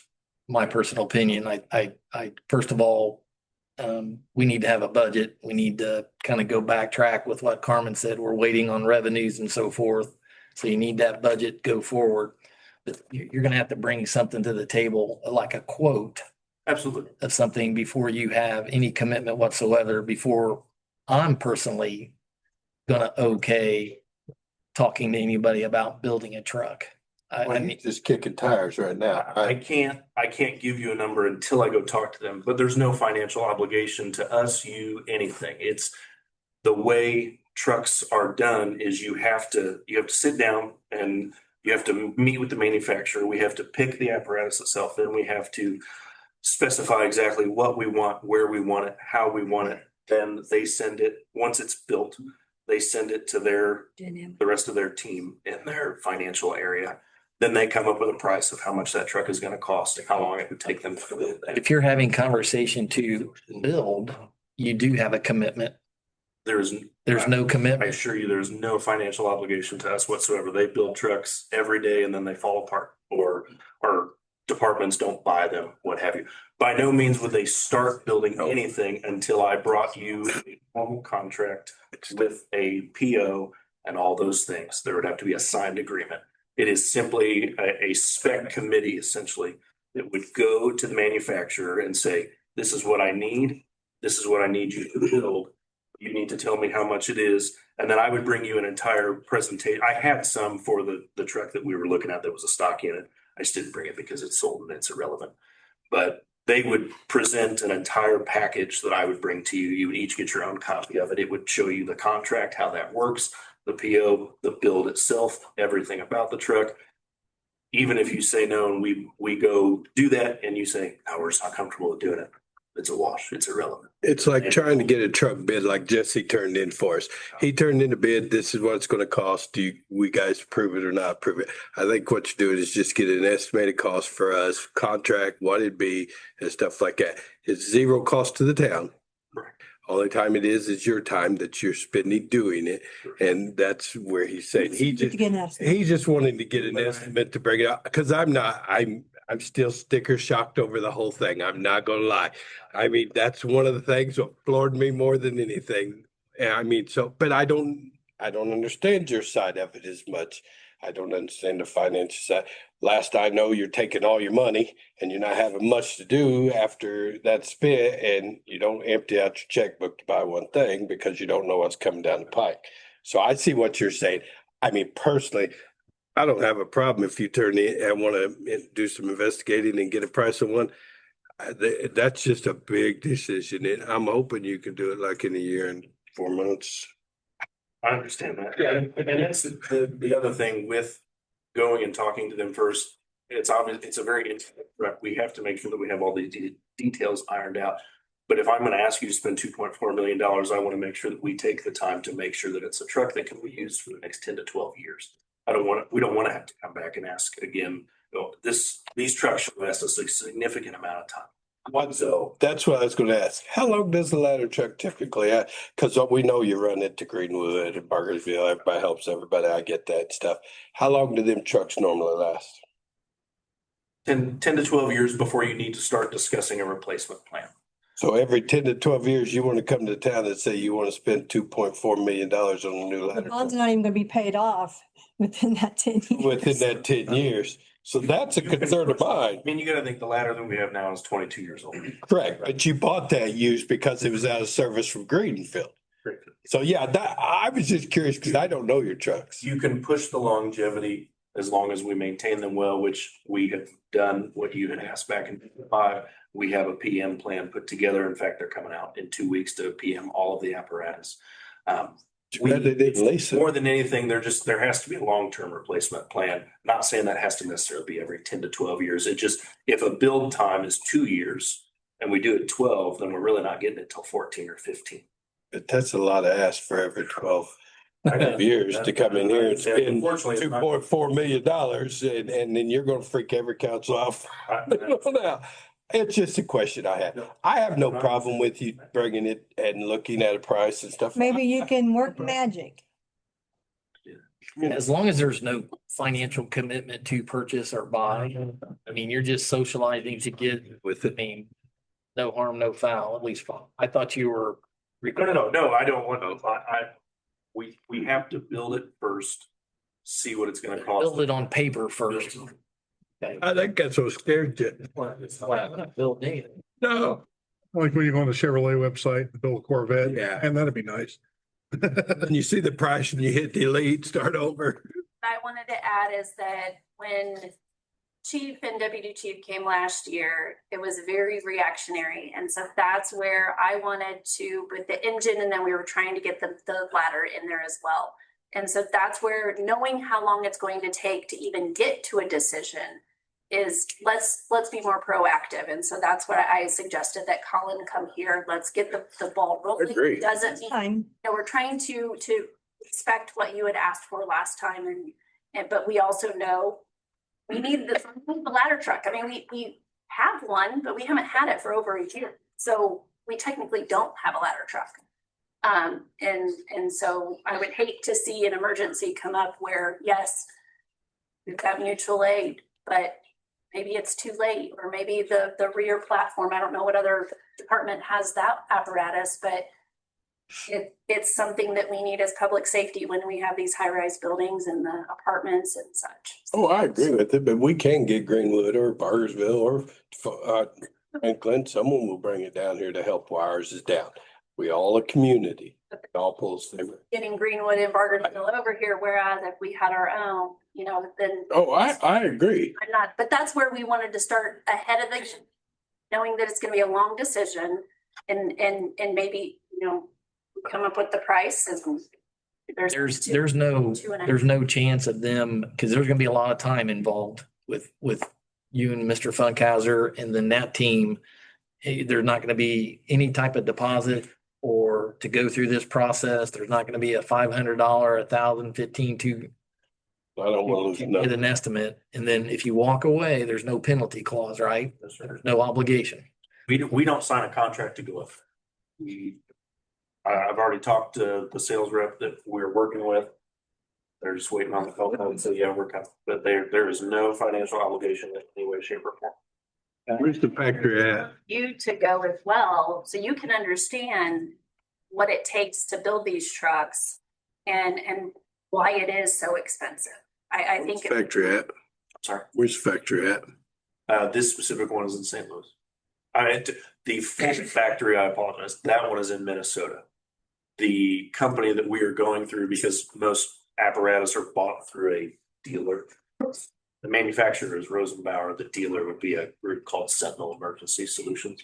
And they are based out of St. Louis. So where we would go for the pre-con meeting and the build out would be St. Louis, Missouri. Because you guys you know your trucks, we don't send up here. We can only go by what your lead is. I mean, because we don't know fire trucks, let's be honest. So it's best. I have no problem with you looking into this. I'm with Richard. I have problem with spending money, but as long as it ain't costing us, I have no problem with you getting a jump start on it. So that's just my take, Richard. As long as it's not costing us, I'm good. So do any other comment, Brad? No, seems appropriate. Okay, so have consensus on you to utilize that? Thank you very much. No commitment. Thank you. Thank you, sir. Thank you. Can't stress that enough. No, me neither. You know, so my staff report is fairly long, so I don't kind of go through it. I just want to provide a little bit more clarity, but before I do that, I want to thank Carmen for her tutelage, her guidance over the past, at least since I've been here for the past 2 years. I will say it again and again. I mean, what Carmen and Slim did together and to get us all where we're at right now, and the team that she's built, awesome. So I want to definitely congratulate her. And then honestly, couldn't find a better person. That's one of my things. I would say this: if we can keep it in house, is somebody that has the knowledge, that has the dedication, that has put his work forward already in this town. I would say 100% Jesse. That's just me down at the bottom of the totem pole. However, moving forward, so I wanted to touch on a couple of things when it comes to my side. One of them, I know, Tim, we've gone back and forth on this, is the building, and I know the importance of the building. So I won't make it drawn out. On the very last 2 pages, I summarized just about everything. I wanted to provide further clarity on the front pages. Carmen, myself, and Jesse will have a meeting with the insurance company on the 20th, which is next week at 9 o'clock in the morning, to go over some specifics and just some different add-ons and just looking at what's going on with just what they need, because it seems to be piecemeal at times here and there. Hey, we need this. Well, no, you've already received this. Kind of have a come to Jesus meeting with them. On the other side, on the flip side, working with a contractor, working with First On Site, and seeing exactly where we're at with everything. The helical piles, for example, the foundation, the CDR release that we have to build, what they're expecting or what they need. To sum it all up, the building that we're gonna have put up requires trusses, right? The truss plan needs to be submitted to the state, which is something that the vendor didn't have initially. So this is something that they're getting, that is what we provided to the state for the CDR release. As of today, a conversation I had with the builder, that is in the works, and that should be momentarily or anytime. So once again, we have a meeting next week with the insurance company. I'm staying on it feels like almost a daily touch point with the contractor itself. I will say this, Tim, to your concern last month, and to our concern, and my concern that has been from day one, is that W word is approaching. I do not want to see. I want to have a building put up by then. As of now, as of this morning's conversation, they can still get the building up and get it up there just because of the style of the building. But I want to provide that full transparency to y'all on the issues that we're having, where we're at currently. So, any questions on the building? I'm just over it, to be honest. I'm really over the whole thing. I'm really over talking about it. It's the same stuff every time. It's something this, something this. I mean, either we're going to have to get a general contractor to come in and fix this building. I mean, it's just getting old. I'm sorry to be upset about this, but man, it's just dragging on and on. I think I could have built 10 buildings by the time. And that truss repair is a matter of a phone call. Hey, I need a truss repair. Can you send it to me by email? There you are. It sounds like someone's dragging their feet. I'm not saying you guys are, but I'm saying someone's dragging their feet a little bit because they might be a little stressed out on work, where they're stretched out building other buildings and they're not focusing on ours. I mean, I've been down this road with builders, and I know how it is where they get tied up. Wow, I'll be so glad when this building's up. I'm just hoping it before my term's up. That's what I'm shooting for. A year and 4 months, I'm hoping I'll get to see a building. Because it just, wow, it's what we'll do, so once we have this meeting and once we have the contractor, with the insurance and the contractor, you know, we'll either call you, provide a phone call and an update with what's going on with that. I say this and I said, I don't know how many months, and I agree with you. It gets old, right? I had a conversation with Carmen, you know, today and in the past, and he said, you know, I was dreading this and I dread this. This is a one section that I continue to dread. I mean, I do. And I don't blame you guys. Don't get me wrong. It's just frustrating on it. Yeah, anywho, so that's where we're at right now. I hope to get some kind of leeway on it. You know, I think there's more to it than just what meets its, you know, at face value. So, but I'll continue to say this is definitely not because of lack of work, but we'll see where we can get. So that's probably the biggest update. Everything else, like Carmen touched, that the runabout's open. We'll do the rest of the stuff on the 18th. I provided some other stuff now. Section 5 on my staff report for council consideration is I ended up posting a modification to our land pickup service that we currently have for the town. Right now, as we speak, our limb truck is down. It's been down for the past few weeks. We rented a unit to get us through the storm, the cleanup after the storm, and the truckload after truckload of limbs that we put inside the street garage to be able to clear off the residents' drives and you know, their frontage. Well, the truck is currently in the shop. The actual drive itself, main drive that drives the grapple, you know, for lack of better terms, the arm that extends out, went out. There's only been 2 repairs. The day of manufacture, 09 and 17 on that. And it's an older piece of equipment. It's a 2003, and the grapple unfortunately had it. So it's in the shop now to the tune of close to $6,500 in repairs. And it's going to have to get done. Not only is it the actual main drive, but I need to get some hoses fixed on it and everything else, because there's no point on having it in the shop right now. And then, you know, here it goes down again. So we currently provide a service that is free to the residents, and Carmen, please correct me if I speak out of turn, that is free to the residents, that the town absorbs 100% of the operating costs for that thing. So doing just the cost analysis on the limb truck and what it's costing the town annually to run on a weekly basis, 2 employees, 2 days a week, because it's usually what it comes down to. It's around $52,000 to $56,000 without any major breakdowns. That is just with plain simple services, but nothing else further than that. I even threw in some shop supplies for what we do when it comes to greasing, you know, after every usage and so forth, so on. In the past year and a half since I've been here, we've dumped about $22,000 in repairs into the truck. Right, this is just cost that the town is absorbing holistically. Like I said, what I'm proposing or what I am asking for is that we modify the schedule, not this month, we don't have the truck yet, but moving forward, and we would socialize it somehow or another, put it out there so residents understand and know what's going on, that we go to a once a month pickup on the second week of the month, which doesn't, you know, affect the bulk pickup and everything else. So we just don't get a bunch of items on the curbs. We will still provide that service. We will still clean the town up. We will still meet that requirement, but it will significantly reduce our operating cost for it. Not only that, it frees up some personnel to be able to do other tasks around town, but mostly fiscally responsible looking at. I mean, this is something that is only going up, obviously, in cost yearly. And it was something that was implemented by a previous town manager. The size of the town and how fast it's grown and where it's grown and how hard we run this machine, it's going to be costly. For us to replace this machine just with a good newer piece of equipment, we're looking at about $164,000 for a used piece of equipment.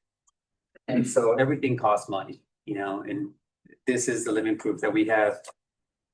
We are using a lot of money, a lot of manpower on this piece of equipment that I think that we can meet the intent of the town to keep it clean by providing the service once a week or once a month, going forward. So, but I wanted to get this before you. I wanted to ask and see what your thought process is behind it, and where you see it from your seats. I got a lot of thought on it. One is, I thought we had a mechanic what could change hoses and stuff like that. And We do. if we do, why are we paying this company to do it when he could be doing it? Because I thought this mechanic was supposed to be certified in hydraulics and maintenance, and if that's a hydraulic lift, then it's probably a hydraulic pump, hoses, stuff like that. I would have thought that's what he would have done. That's one of my questions. My other question is if there's a big storm, are you gonna send the truck out and work it through the storm? Because that's when people are gonna need it. I understand the need to maybe not go out every day. I get that. I said, but with the stuff that we're getting ready to hit residents with, I think any little thing we take away from it is very unfair to them. I mean, with sewer costs gonna be raising, water plant, now a fire truck maybe, stuff like that. We offer this service to our residents to keep their area clean and stuff because some of the older people don't have pickup trucks or could haul it away. I don't have a problem with reducing it a little bit. I really don't, but I think if there's some stuff that our mechanic needs to do, he needs to do it to help. And to clarify that, you're absolutely right. So the mechanic does change hoses. We do all that stuff. That's not an issue. Changing hoses, replacing hoses, that's fine. We can't press any fittings. We can't do any of that. ArcWest does it. That's No, I understand, and we do that. These lines were and I'm sure you've seen the grapple truck, the lines that go through, the metal lines that go in through the tube itself. Those lines were damaged. right. So no, the mechanic does most of the repairs on that thing. The drive itself, so Complete Hydraulics broke one of the presses trying to get the main bearing off of that thing. We don't have a press. Going back to your building points earlier, I don't have a press. Yes, you're right. I can go down here and have hoses, and that's where we do most of the hoses. This last storm, I mean, Carmen was out there, all of us were out there. I'm the one that replaced all the hoses that were busting out there. I'm the one that replaced all the fittings. I didn't go anywhere else. We got it done in-house. So anything that it needs to be done in-house, believe me, we do in-house and we save money. So it's not a matter of whether we want to or not, or whether we can or can't. Sometimes we just don't have the right equipment to do so. When it comes to this main drive, the main drive itself, the motor, if we try to buy the drive, which is the only one manufacturer that made it for that truck, was over $12,000 for that thing alone. So at that point, when I have the truck in there already and there's things that need to be addressed, it would be ludicrous for me to pull the truck out of there, just to replace one piece, not to have it in service, and then create that issue that I still have downtime. To your point about emergencies, that's not even a point of discussion. If there's an emergency, the truck will roll. Every piece of equipment that we have will roll to go ahead and help out the residents. As far as the monthly pickup and taking away a service or minimizing a service, this is why I brought it in front of you. I understand it's a cost. I understand that it affects the residents, whether they have a pickup or not. I totally understand that, but I guess I would be remiss if I didn't try to find options that will help us long-term or the longevity of that vehicle. Or else, unfortunately, you will see me here and say, hey, you know what?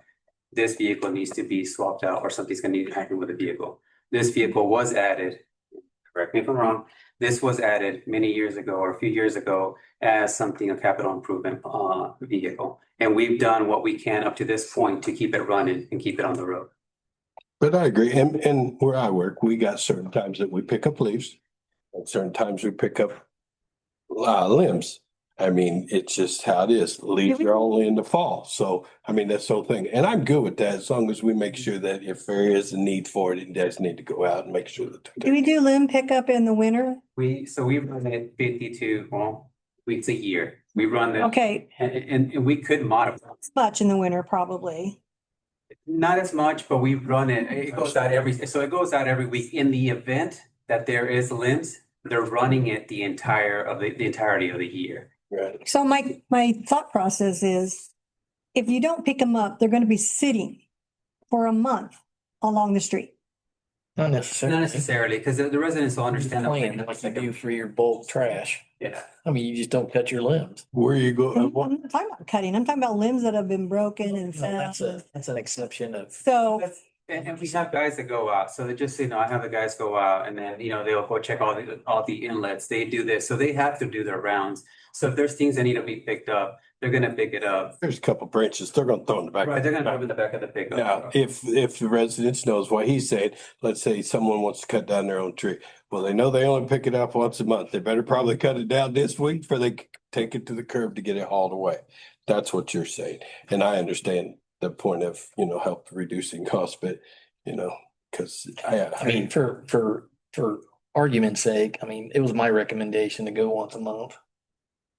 So we'll just leave it at that. I understand. Trees and. I don't think I most there's, certainly do have trees. I don't know if there's anybody in the town that uses the one pickup more than I do. Yeah, like I said, I have. I do. And this is, yeah, and actually we have. You been to my house? I'm sure there's a pile in my yard from the storm this evening, but. And then once again, this is just a recommendation, right? This is why I brought it before you. I mean, there's, No, it's fine. You No, can't it's- see mine. right, we can go on and on and Doesn't on. I affect don't me. have no problem with it as long as you take care of it. You're gonna provide a service to the town. I know this is not gonna make everybody happy. If there was another charge or there was a charge, guess what? That's not gonna make anybody happy. They're gonna be more mad. Right. With rising costs on everything, they're gonna be mad. I fully understand that, but I also understand and I believe that I'm a resident. I've used this program myself. But I know that if there is a schedule put out and we say, hey, the second week we're picking up, believe me, the residents are gonna have it out there, especially in They will. three neighborhoods. Is the grapple truck only used for limb pickup and that's it? Yep. Yeah. Okay. Yep. Okay. And I understand your concern. It is That reduced. definitely would save if you did it once a month. That I would don't worry save. much about it. Much gets the guys available to do other things because they're shorthanded anyway. Oh, absolutely. That's his biggest thing Well, it right takes, now. is shorthanded. If he's running two people on that grapple truck, uh-huh. Well, and honestly, trying to be somewhat, and actually not somewhat, but be fiscally responsible with the equipment. Right. Once again, this is a service that we're providing that is not paying for itself. This is something, that we're paying for. So I just wanted to see, if there was any buy-in or any input from town council, and if there's something that we can, if you would take into consideration, and if something that we can potentially put out there. Once a month, if people know it's only once a month, I guess. I have no issue with once a month. Mm-mm. Thank you, appreciate it. Appreciate it. Thanks, Armando. Mr. Richards. Long meeting. Yeah. My bedtime. Hi, I'm back for you. Sorry I missed it the last council meeting. No, not really sorry. I was sitting poolside in Texas and it was gorgeous. Didn't think they thought of this place. Good for you. Mostly. Just a quick hydrant update. We have one left to go. It's the one behind liquor store. It is on order. Just waiting to take word for it. All Supply has stepped it up a little bit more on their locates. They're starting to be more responsive. So Really? yeah, so that's all I have on that. It's been kind of dive back in real fast and try to get as much accomplished as we can. So open for any questions. Sounds good.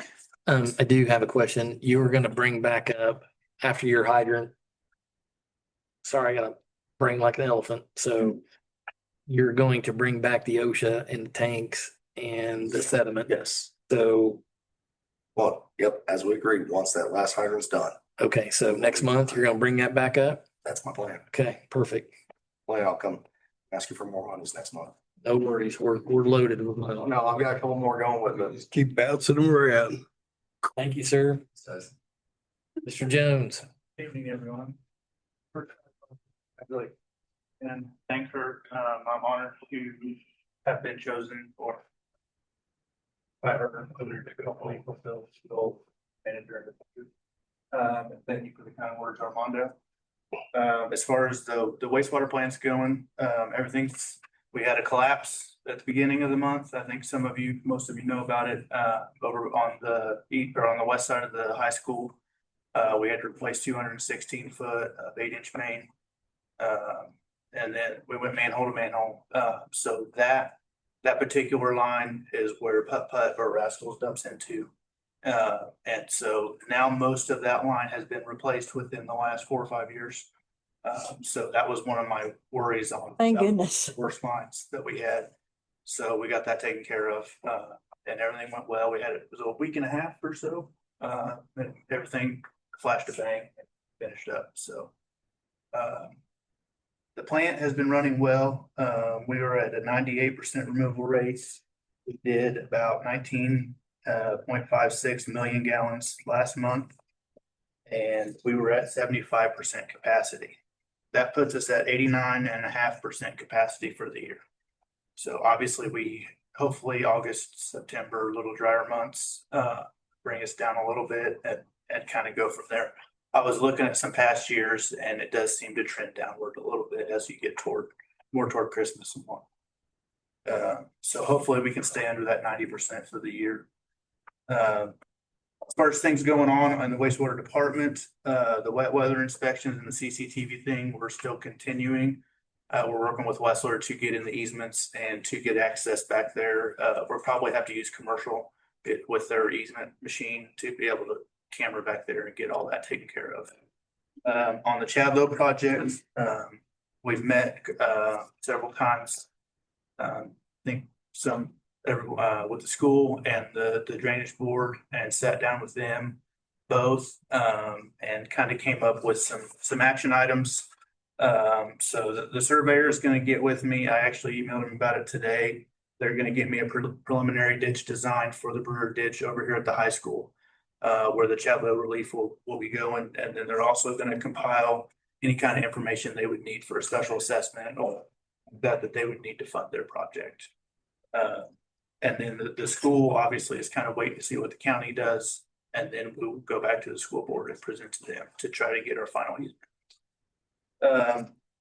We've got drawings in, not in yet, but they're being drawn for the building at the wastewater plant, the shop building.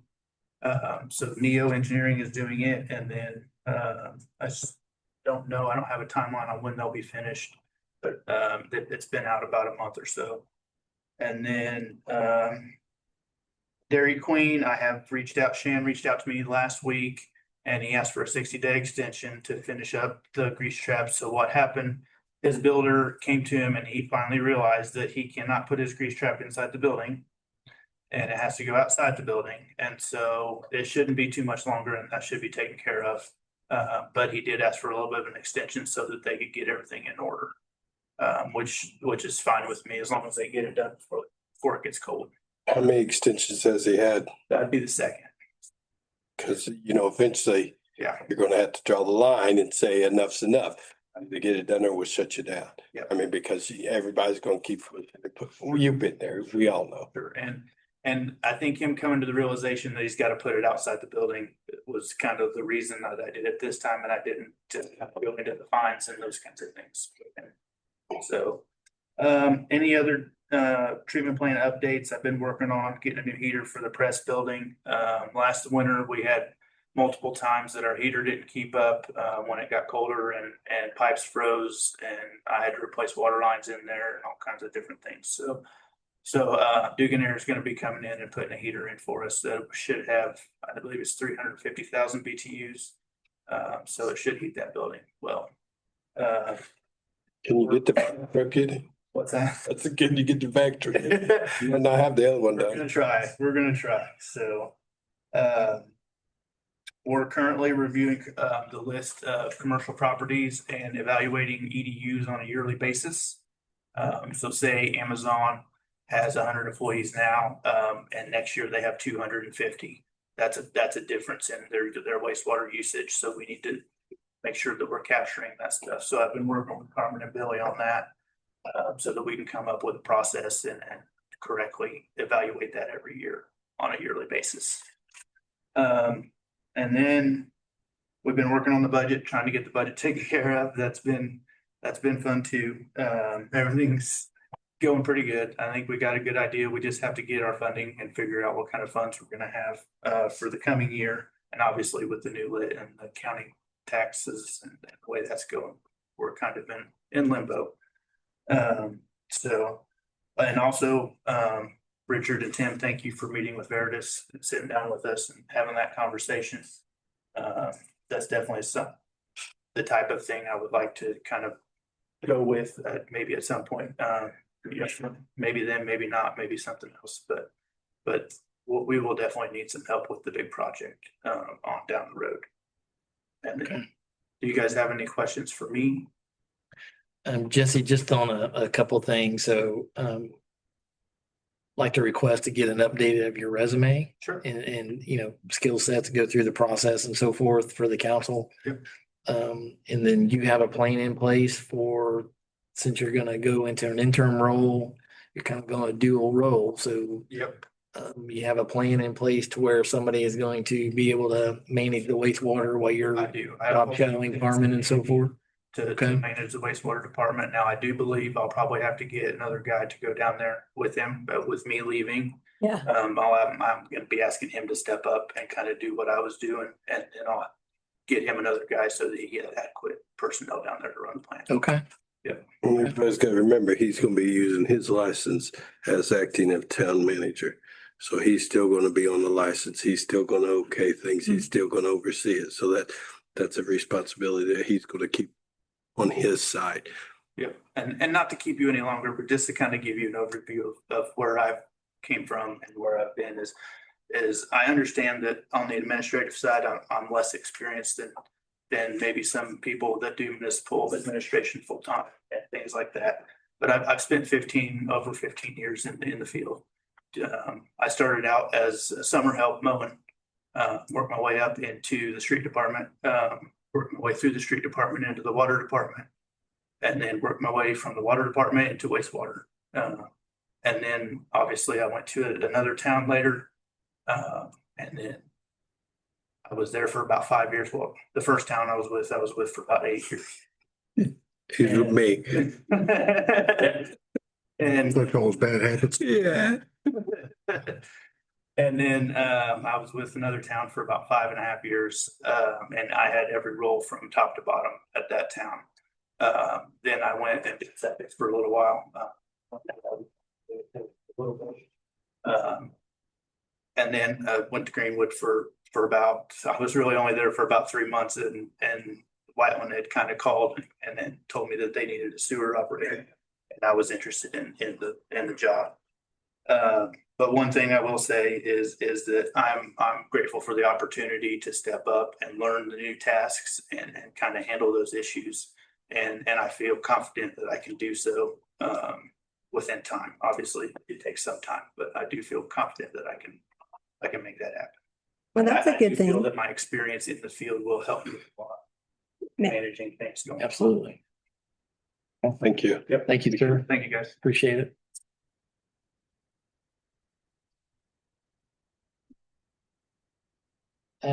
So going to council comment, like I said, I'm gonna resign from the presidency effective after this meeting.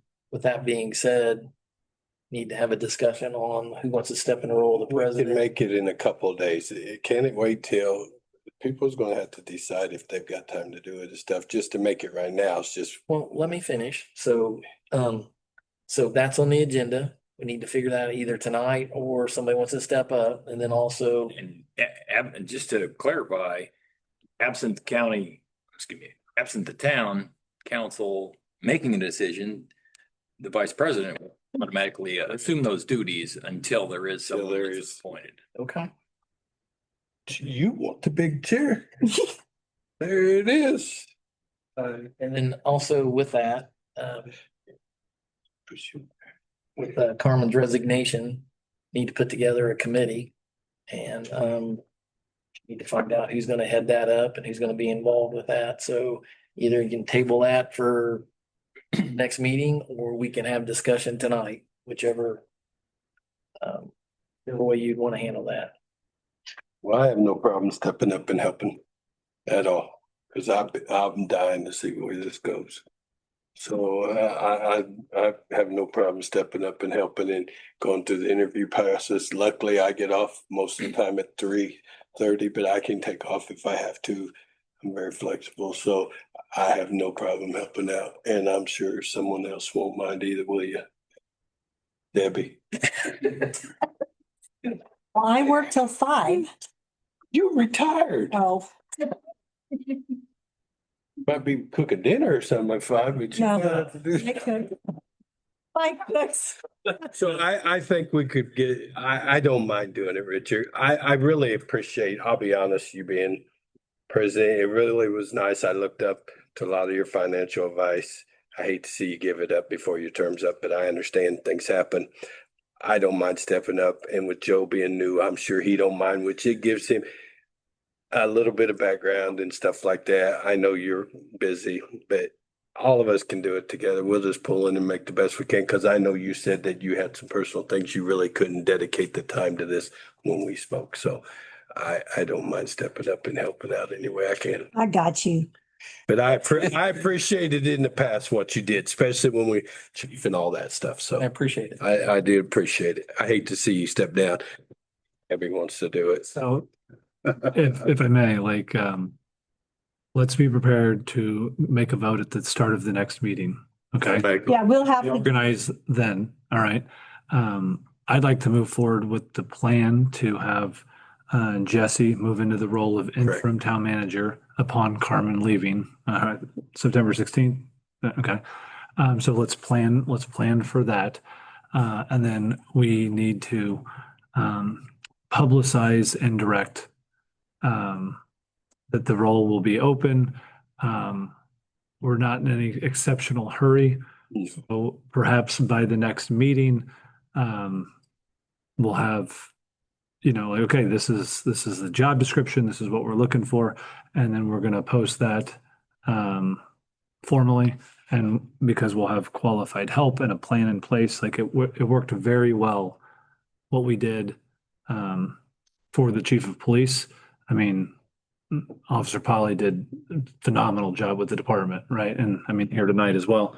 And so that worked out really well for the town, having, internal promotion and a transition period. And so I think we're in good shape and we don't have to be in some sort of mad rush, but we need to, we want to go through and invite, qualified candidates to apply. And then of course we'll look internally as well.